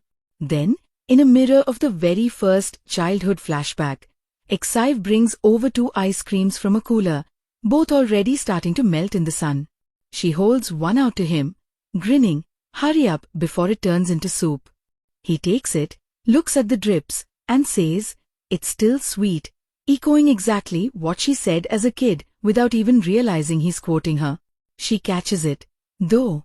There's this tiny pause, this awareness passing between them that their timelines, their memories, their choices have all braided into this one ordinary, messy, beautiful present. No magical sparkles, no voiceover, just them, caramel dripping on their hands, sun too bright, wind too strong, kids yelling in the back. The very final frame is not on their faces, it's on the kite in the sky. It stutters, dips dangerously close to crashing, then catches an updraft and steadies. You could write an essay on that one shot alone about control versus letting go versus trusting the wind. Or you could just let it hit your gut and go, okay, they're going to be okay, not perfect, but okay. Which, honestly, is all I wanted for them after watching them drown for 30 episodes. I want to get more into how this drama stacks up against other second-gen series and why certain choices made it feel a bit more grown than the usual rebirth revenge formula, plus who I think this will and absolutely will not work for as an audience. And I also need to actually answer the big question. Did I, as a drama-obsessed human with way too many reincarnation plots under my belt, feel like the emotional payoff matched the build-up? So let me dig into those comparisons, expectations, and my personal reaction roller coaster before I wrap this up properly. Alright, lean in, because this one starts like a quiet punch to the ribs and then just keeps twisting. Today we're diving into Tak Lagi Jadi Nona Yang Salah, a 2026 melodrama with reincarnation, revenge, and the kind of second-chance romance that makes you argue with your own reflection at 3 a.m. You're watching Story Frame Recaps. I'm so glad you're here. And if you live for character-driven chaos with pretty lighting and messier hearts, slide that subscribe in while you're here, no pressure. It just means I'll find you when the next heartbreak binge drops. Okay, let's talk about Su Lin Feng, let's talk about Lin Xive, and let's talk about how this show sold me a fantasy about rewriting fate and then asked me if I'd actually be brave enough to change anything. We open with a businessman who's already a ghost of himself. Past life Su Lin Feng is introduced in bitter grays and ice blue glass, everything about him manicured and miserable. He's the heir to a conglomerate empire, so the watch is expensive, the voice is low, and the shoulders carry entire boardrooms. But he's married to a woman who, let me be blunt, turns love into a weapon. The past life wife doesn't cackle or slap. She smiles like cut glass and stages betrayals with a silk glove. That's the tone. It's not hysterical, it's surgical. And the first episode basically euthanizes him. His downfall is clean, elegant, and heartbreaking. The show lets him crawl through betrayal with a kind of slow horror usually saved for prestige thrillers. By the time the credits roll, I had that nasty feeling in my chest, like I'd swallowed my own pride and couldn't cough it out. Then the reset. Rebirth arrives not with a neon sign, but with a heartbeat, literally, sound design going from a distant thud to a close, warm pulse as Su Lin Feng wakes up years earlier. I'm not kidding. Whoever mixed this knew exactly how to whisper, "You get another shot" in your ear. He gets his life back, and this time, he swerves. No more marrying the woman who broke him. No more playing air like a duty-bound robot. He makes a left turn straight into the orbit of Lin Xive, a girl who my cynical side wanted to call too sweet, too saintly. But the writing gives her enough spine and quiet weirdness to avoid the angel on a shelf trap. Here's the reveal I wasn't expecting to actually land emotionally. They were kids together for a slice of summer, and he forgot. But she didn't. At least, not the way people forget. She remembers sensations. A lost kite, the smell of wet clay, the boy who stayed when a storm broke open the sky. It's not a full memory dump, it's a calendar of feelings. That's honestly why the romance works for me. It's not just, he picks the pure girl now. It's, he stumbles back into the ghost of a promise he made before he even knew how badly he could break. Let me talk about structure for a second, because this show is smart about it. They layer the timelines like pages of tracing paper. Past and present keep mirroring each other with tiny, nasty echoes. A scene in the present where Lin Feng signs a contract by a window with city lights bleeding into blue. Cut to the past, same angle, same window, but he's faking a smile with the wife who is already plucking the first thread on his sweater. The editing keeps using match cuts, hands, rings, paper cranes to graph those lives together. It turns choices into visible shapes. And when Su Lin Feng does something different in the second run, the camera lingers a beat longer, almost as if it's checking, "Are you sure? Is this who you're going to be now?" That visual hesitation makes him feel human. He's not a reincarnated revenge machine. He's a guy sweating through change like a boxer learning to dance. Su Lin Feng as a character works because he isn't suddenly perfect. He's richer, wiser, and yes, a lot more smug about cutting snakes off at the head. But he's also suspicious in a way that can become cruel if left unchecked. The actor playing him does something I love with his eyes. He can look tender and predatory in the same breath, and it makes every love scene a tiny negotiation. In boardrooms, he sits back like a lion that's recently eaten, letting the silence fatten the air before he speaks. Around Lin Xive, he has these micro-pauses, like he's waiting for her to flinch at the worst part of him. It's so specific and so lived in that I found myself pausing to clock when he breathes. And you know what? That's when you know an actor's cooking. When you can hear the inhale in your own chest. Now Lin Xive. I need to talk about her voice because it's our compass. She works part-time in a flower shop now, and you'll think, oh of course.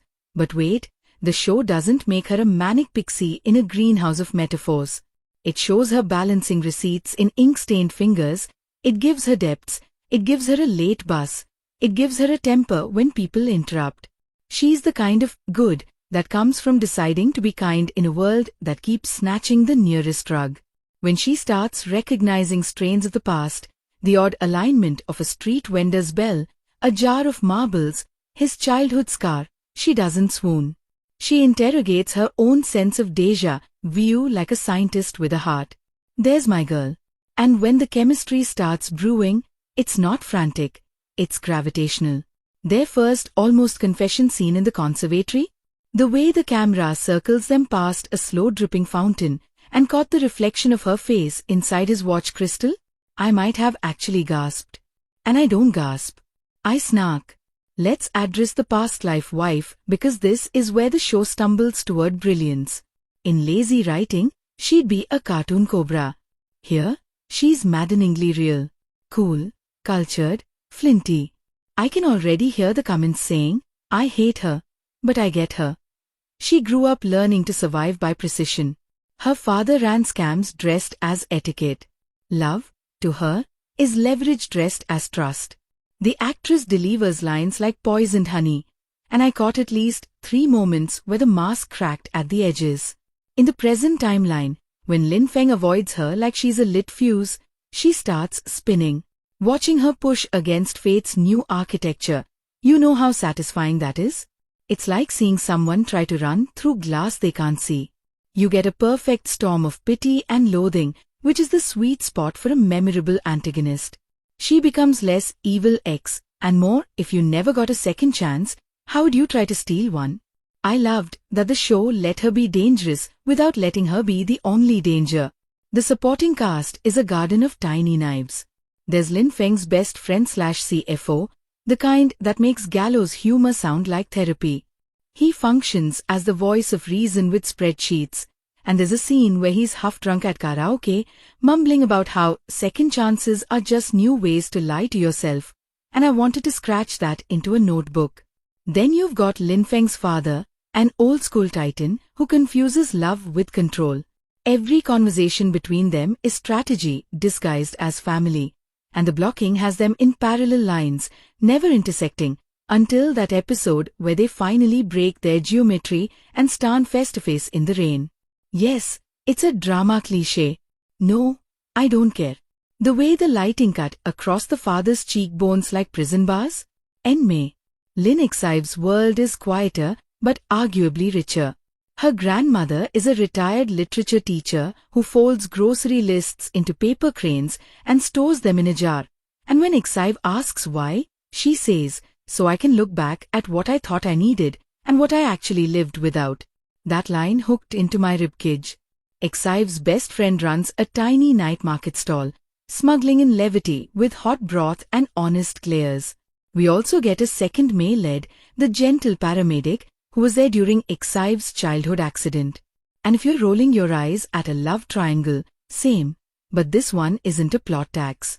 He's not an obstacle, he's a lesson. He stands as a version of love that's safe and seen, the kind that never asks you to leap across timelines. You'll root for him in individual moments. There's a bandage scene that made my chest incandescent. And you'll also understand why Xive's gravity tilts elsewhere. That bittersweet clarity is how you avoid wrecking your second lead with lazy writing. Pacing-wise, the first 4 episodes set the board with restraint. No hyperactive flashback montages, no whiplash. The show trusts that we can smell patterns. Around episodes 5 through 8, it starts threading in the business intrigue, hostile takeovers, shell companies, a leaked tender that smells like old betrayal wearing new cologne. And you see how the past keeps trying to photocopy itself. The difference is Lin Feng keeps jamming the machine. He sidesteps baits he once swallowed whole. He invests in a startup Xive cares about, not because he's buying her, but because he remembers what it felt like to have all his instincts dismissed. And this is where the show gets spicy. It asks whether his protection is actually control wearing softer clothes. Xive calls him out, gently at first, then with steel. "I don't need your umbrella. I need the weather report." Tell me that's not phenomenal writing. Let's talk dialogue, because I was ready to roll my eyes at sugar slogans. But the scriptwriter knows how to slice with clarity. The characters don't speak in aphorisms. They argue in metaphors that fit their lives. Boardroom lines land like chess moves. Street market banter actually sounds like people who count coins. My favorite exchange early on is when Lin Feng says, "If I had met you first," and Xive cuts him off, "You did." She says it with this little shrug that's somehow both forgiving and not letting him wriggle out of responsibility. The silence after is a character in itself. The show is really good at letting quips fall away into ache. Cinematography and color grading deserve their own standing ovation. The past gets framed in cool palettes with hard reflections. The present is warmer, but not syrupy. They do this clever thing with seasonal shifts too. Past life love scenes are in artificial spring, hotel peach blossoms, indoor gardens, while present-day tenderness lives in real weather. You can feel the damp of autumn on their coats, the grit of snow melting on a curb. There's a recurring visual of a red scarf threading through crowds, and the camera follows the cloth, not the faces, letting color be the memory you chase. I'm a sucker for that kind of visual motif. Even insert shots feel authored. Ink smeared on a receipt, the slow roll of a marble on linoleum floor. The director clearly has a thing for hands and doorways. People are constantly either reaching or refusing, and doors are either ajar or sealed like vaults. And yes, I ate that symbolism like candy. The score is intimate, thank heavens. No overwrought violence drilling you into submission. Piano keys like raindrops, a wooden flute that creeps in whenever childhood memories drift into frame, and this subtly hopeful theme that plays when Lin Feng rewrites a choice. I'll be honest, I cried at a scene that wouldn't have landed as hard without that tiny music swell. They find the old tree where they once hid from the storm, grown and scarred, and the composer tucks in a heartbeat of the main melody, but in a major key, like the past is finally exhaling. Sound design earns points too. The city hum is distinct by district. Corporate floors sound vacuum-sealed. Night markets breathe. Watch for the recurring sound cue of a bell on a bicycle, sometimes foreground, sometimes memory level, used like a breadcrumb trail through the episodes. Editing choices are bold in places. There's a split-screen sequence that braids a past life argument with a present-day almost kiss, and the slightest misalignment in timing makes you feel like two lives are permanently just an inch off, which is literally their problem. Smash cuts are used sparingly but land hard. A slammed door downcuts to a gavel. A spilled cup of tea smash cuts to blood spiraling down a sink in the past life. And I swear I felt it in my gums. They avoid the cheap, echoed voiceover across timelines. Thank you for that, mercy. Montage is used for emotional progression more than plot catch-up, which is exactly where it belongs. Costume and set design pull more weight than you think. Lin Feng's suits shift from armor to textile memory, rigid charcoal to softer navy too. Eventually, a cardigan moment that made me pause and go, oh. He's letting himself be comfortable. The past life wife is always dressed in precise geometry. Chevron patterns, sharp collars, a ritual of control. Lin Exive avoids the obvious pastels mean purity trap. She wears earth tones, faded reds, sun-washed blues, garments that look lived in. You can judge how safe she feels by the length of her sleeves, short when she's at ease, pulled down when she's guarding herself. Their homes mirror them too. Lin Feng's penthouse starts as a glass museum, all edges and echo, and gradually accumulates softness, an ugly but loved mug, a plant that refuses to die, a photo that isn't staged. Exive's apartment is a mosaic of thrift and memory. Stacks of books with cracked spines, a crooked lamp with stubborn loyalty, a chipped ball that holds lucky coins. It's the kind of interior that makes you understand why he keeps showing up. The directing style stays patient and fiercely intentional. Scenes are blocked around invisible power lines.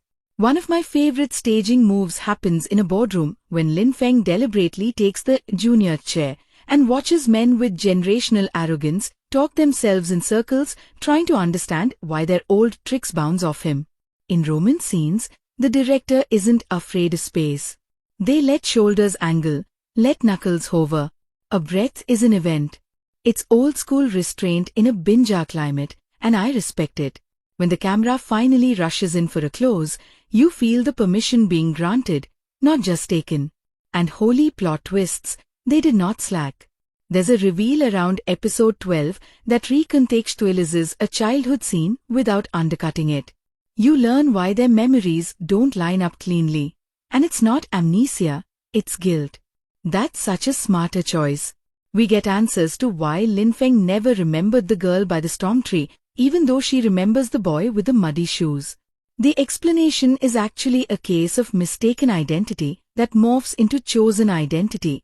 And I audibly muttered, "Okay, you got me," at my screen. The writers resist the cheap twist trap. Instead of deploying shock just to keep us awake, they line up the dominoes so that when something falls, you get that delicious awe moment, shock with aftertaste. And when the show does hit you with something sharp, a board member with a secret alliance, a betrayal that isn't from the direction you're staring, it feels like the story holding up a mirror and asking, "You thought only this person was capable of that?" Chemistry check, because you know I'm picky. Our leads crackle without short-circuiting the plot. They don't burn too fast. The show gives them the right balance of tenderness and friction.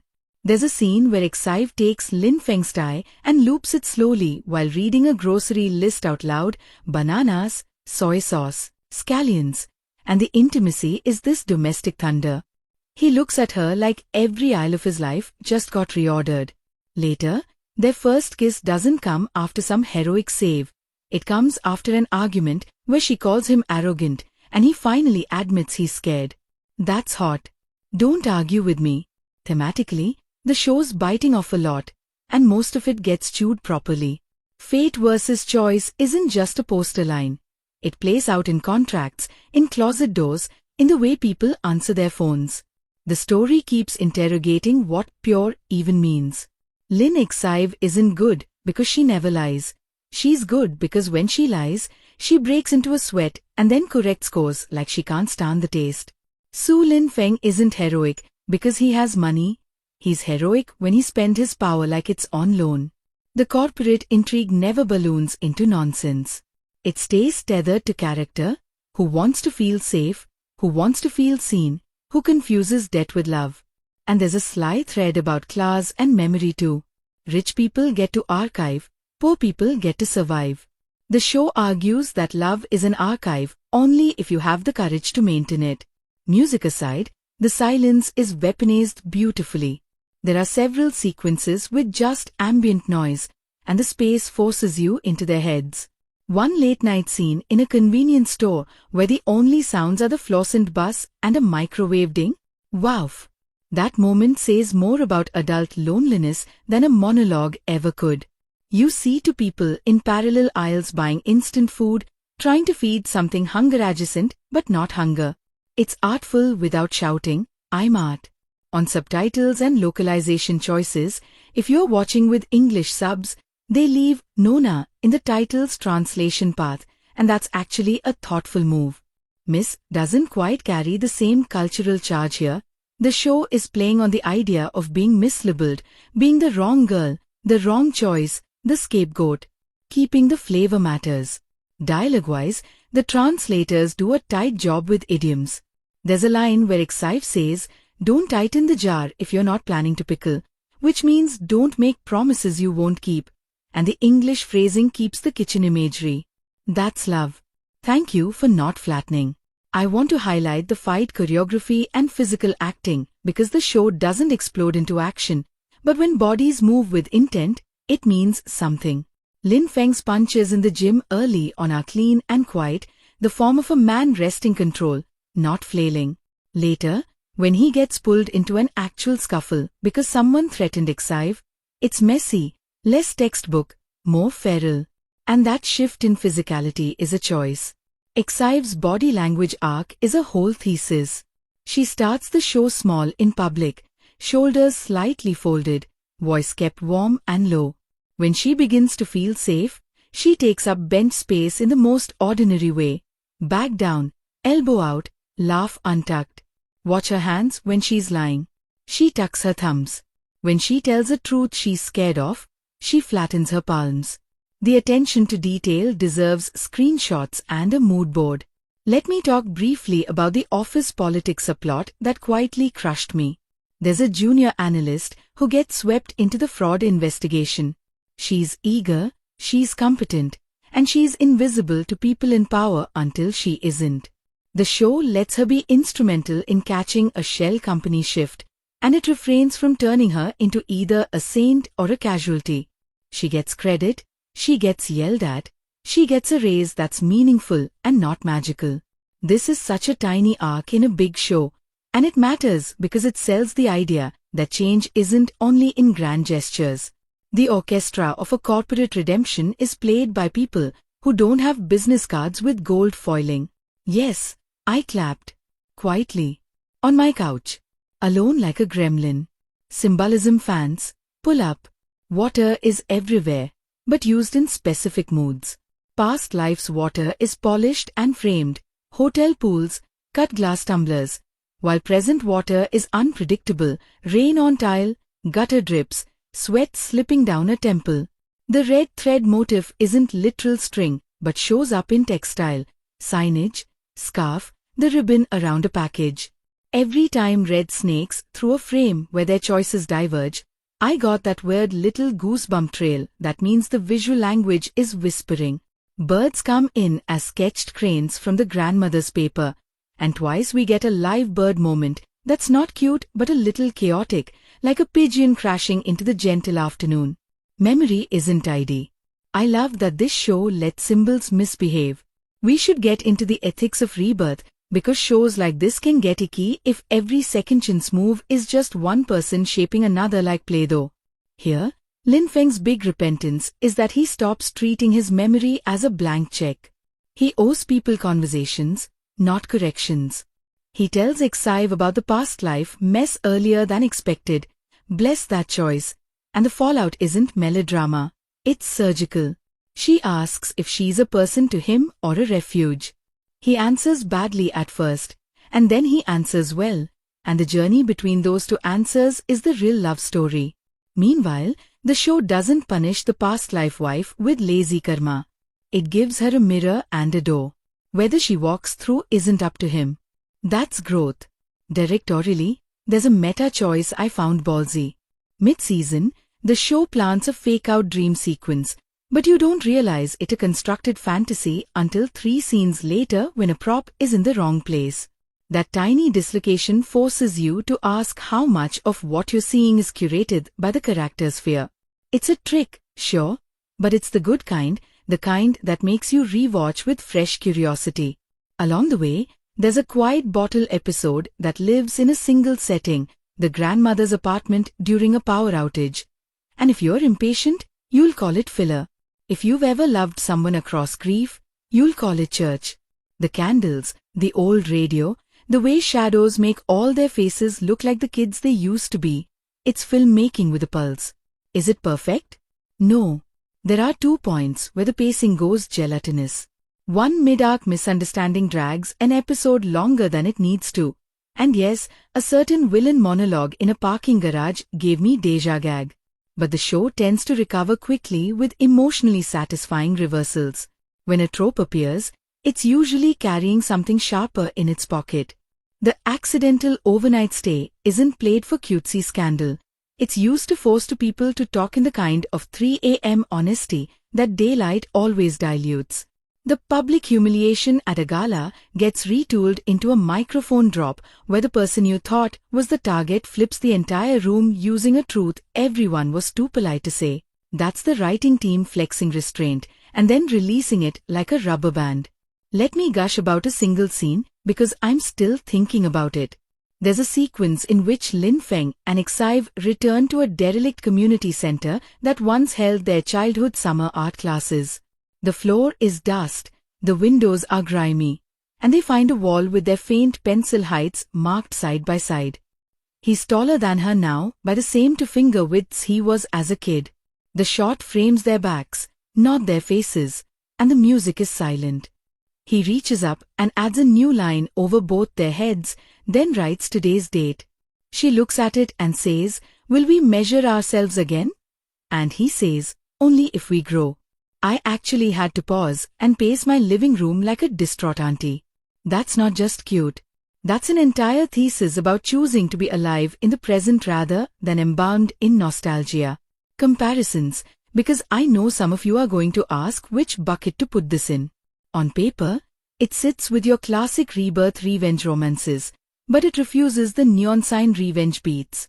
Instead, it keeps translating vengeance into better boundaries. It borrows the aching mood of slow-burn healing dramas and spices it with enough corporate chess to keep the stakes simmering. If you like romances where the kiss isn't fireworks, but the moment your lungs finally fill with air, you're in the right neighborhood. If you need breakneck twists every 10 minutes, you might tap your foot a little. But even then, the character work will sedate your impatience. Acting across the board rarely slips. The actor playing the father has one scene where he grieves out of focus behind a window, and it's such a generous choice to keep him at a distance. The show trusts us to recognize that men like him bleed off camera. The past life wife's actress is asked to cry without smearing her makeup, and she does it in a way that feels vain and vulnerable. The best friend nails punchlines, but his eyes always clock exits like someone who has cleaned up his friend's disasters before. The paramedic second lead brings a whole storm of kindness without a hint of performative sainthood, and in his final act turn, he chooses self-respect in a way that made me whisper, "Good for you," to an empty room. Performance chemistry is a juggling act, and the director keeps these balls in the air without letting anyone steal a scene just to score points. Cultural themes pop through in ways that don't alienate an international audience. Filial duty is a rope tugged from both ends. Appearances aren't vanity, they're moral currency in certain rooms. Gossip is a political tool, not just noise. And I appreciated the specificity in food culture. Meals are where forgiveness gets attempted. There's a dish that shows up twice, a bitter herbal soup the grandmother makes when someone's sick, and it evolves from punishment to comfort. Later, Feng cooks it badly, and you can practically taste the apology. I swear if smell-o-vision ever becomes real, this show will be illegal. There are small visual Easter eggs that reward you. The wristwatch that fogs when Feng lies. The potted plant that thrives in Xive's window and immediately droops under a cold office lamp. A recurring alley mural that keeps getting painted over and repainted, each version changing a single detail in a way that lines up with the plot beats. The production design team is basically leaving love letters for attentive viewers. It's generous television. I've got to touch on how the show handles forgiveness because that's the slippery one. Does everyone get a redemption? No. Thank goodness. Some people just get caught. Some people keep running. But the show draws a thin, clean line between apology and amends. One character, no spoilers, delivers the most honest sorry I've heard on TV in ages. I'm not asking you to let me back in. I'm asking you not to let what I did be the last thing about me you remember. If your ribcage doesn't do that involuntary wince smile of recognition, I can't help you. From a technical point, the lighting avoids the soap glow trap. Night exteriors embrace sodium vapor orange and blue LED conflict without turning the frame into a rave. Interiors actually respect practicals, meaning lamps look like they're doing work and not pretending. When romance needs polish, they give you bounce light glows off warm walls. When pain needs exposure, they go overhead and honest. Shadow use in the office scenes reads like a map of who is telling the whole truth. Whoever ran the gaffer team deserves a soft chair and a hard drink. If I had a single wishlist week, it would be trimming to subplots that nibble around the mid-range. One competitor arc feels like a rerun of a better scene from 3 episodes prior, and an online scandal storyline dips its toe into the shallow end of social media without committing to the ugliness. The show is most alive when it keeps the stakes inside rooms where people can smell each other's fear. The digital smearing never quite reaches the level of viciousness we've all seen screenshots of at 2 a.m., and maybe that's mercy, but it also reads a hair sanitized. Anyway, file this under shows that pretend to be about second chances and are actually about the first time you choose differently on purpose. I can't stop thinking about the little kid versions of them, wet and shaking under that tree, and how adulthood sometimes feels like spending years trying to get back to the smallest true thing about you. The writing knows that, the actors know that, and the camera knows that. There's a late episode beat where Xive looks at Feng sleeping on her couch, his tie loosened, his mouth slightly open, not attractive at all, and she laughs the soft, startled laugh like she just found out the ocean fits in a teacup, and in that moment, she sees the whole ridiculous miracle of it. Not the myth of fated souls, but the simple, sloppy grace of liking who he is when nobody's watching him be Su Feng. The camera holds, her smile trembles, and then the moment just exists. No fireworks, no music punch, just a human heartbeat choosing to stay in a small room where someone drools a little in his sleep. That's when the show earns the romance. Not with grand gestures, with breath. From there the late season stretch raises the heat without frying the dish. The business plot doesn't blow up into cartoon villainy. It keeps skin in the game for everyone we actually care about. Our cool-headed CFO best friend finally stops being the sarcasm sprinkler and puts his neck on the line. ghosting an internal audit trail that points straight to a board member who has been laundering old grudges under new shell companies. It's not a sting operation. It's careful, painful house cleaning. Lin Feng doesn't go full warlord. He picks battles that align with who he wants to be now, which is somehow scarier for his enemies because there's nothing to predict in a man who refuses to repeat himself. You can feel the show asking you if maturity is just another word for strategy, or if it's courage with a better haircut. I bought it. I bought all of it. One of the boldest choices they made pays off right here.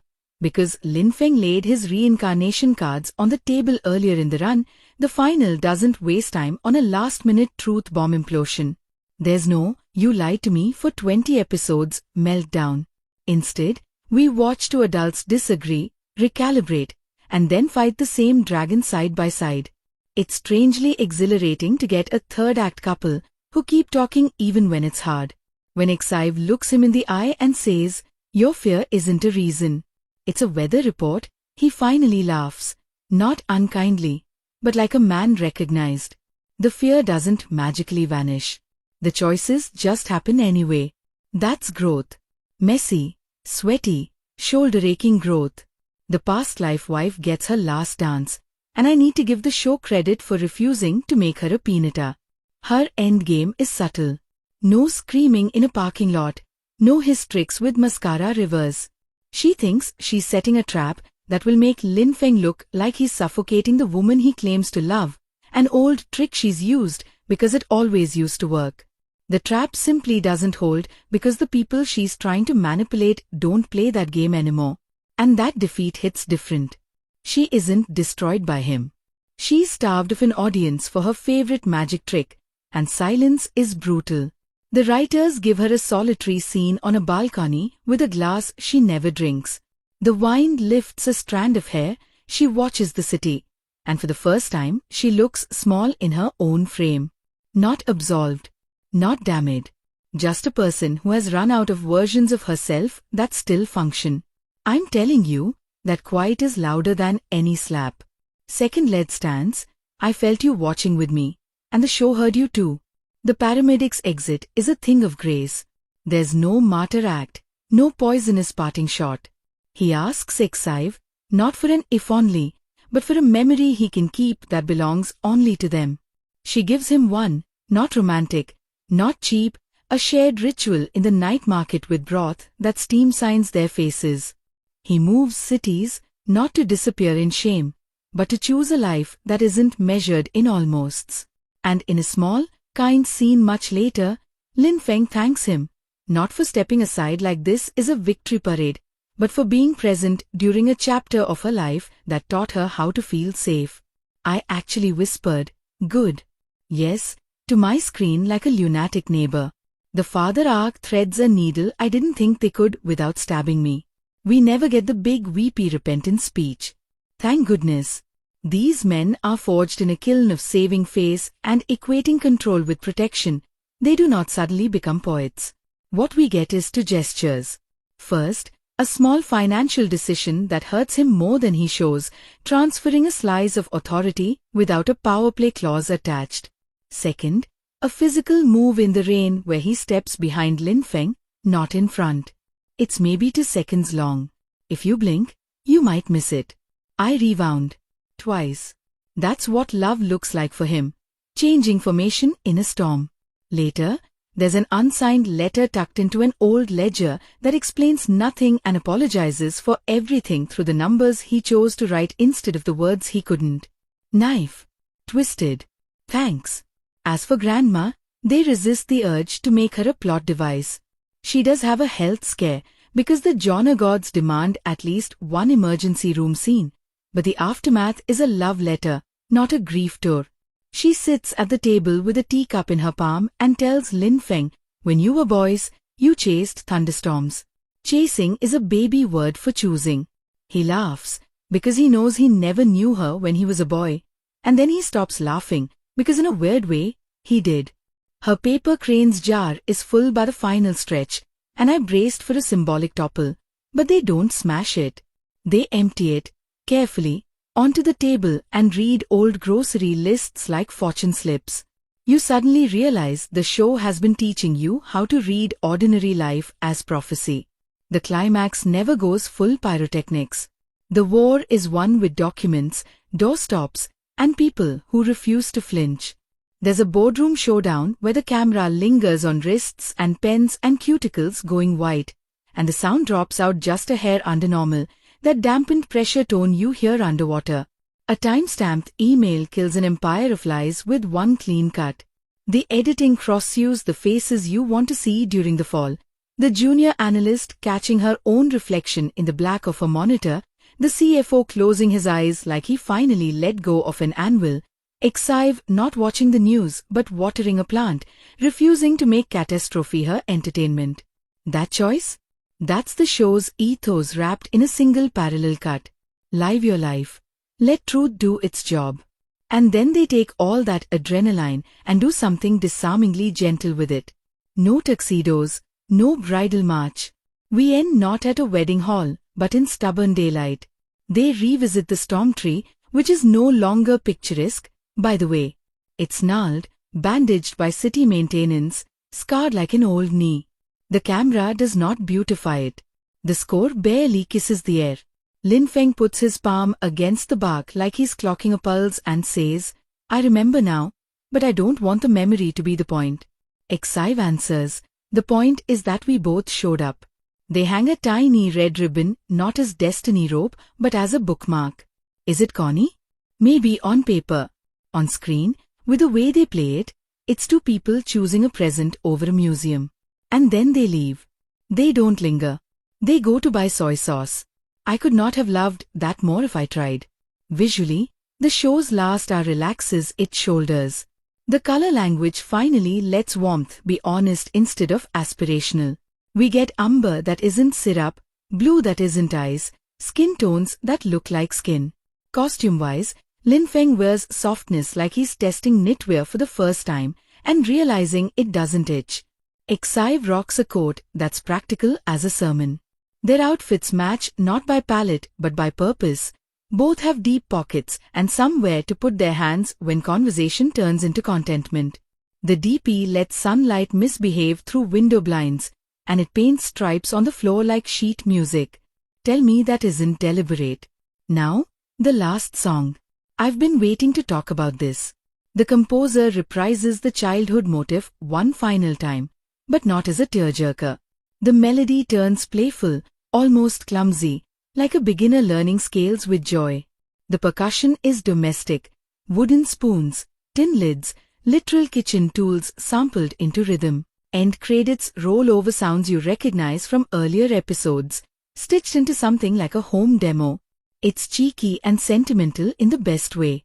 If you hang through the scroll, there's a blink-and-miss button scene where grandma teaches a neighborhood kid to fold a crane while grousing about the price of onions. It's not a Marvel tag, it's a benediction. Rewatch value is high, and I don't say that lightly. On a second pass, you'll catch microclues that the show sprinkled with a miser's hand. The watch face I mentioned earlier doesn't only fog when the man lies, it fogs when he lies to himself, which will make you yellow come on at your TV around episode 3 when you realize the tell started before you spotted it.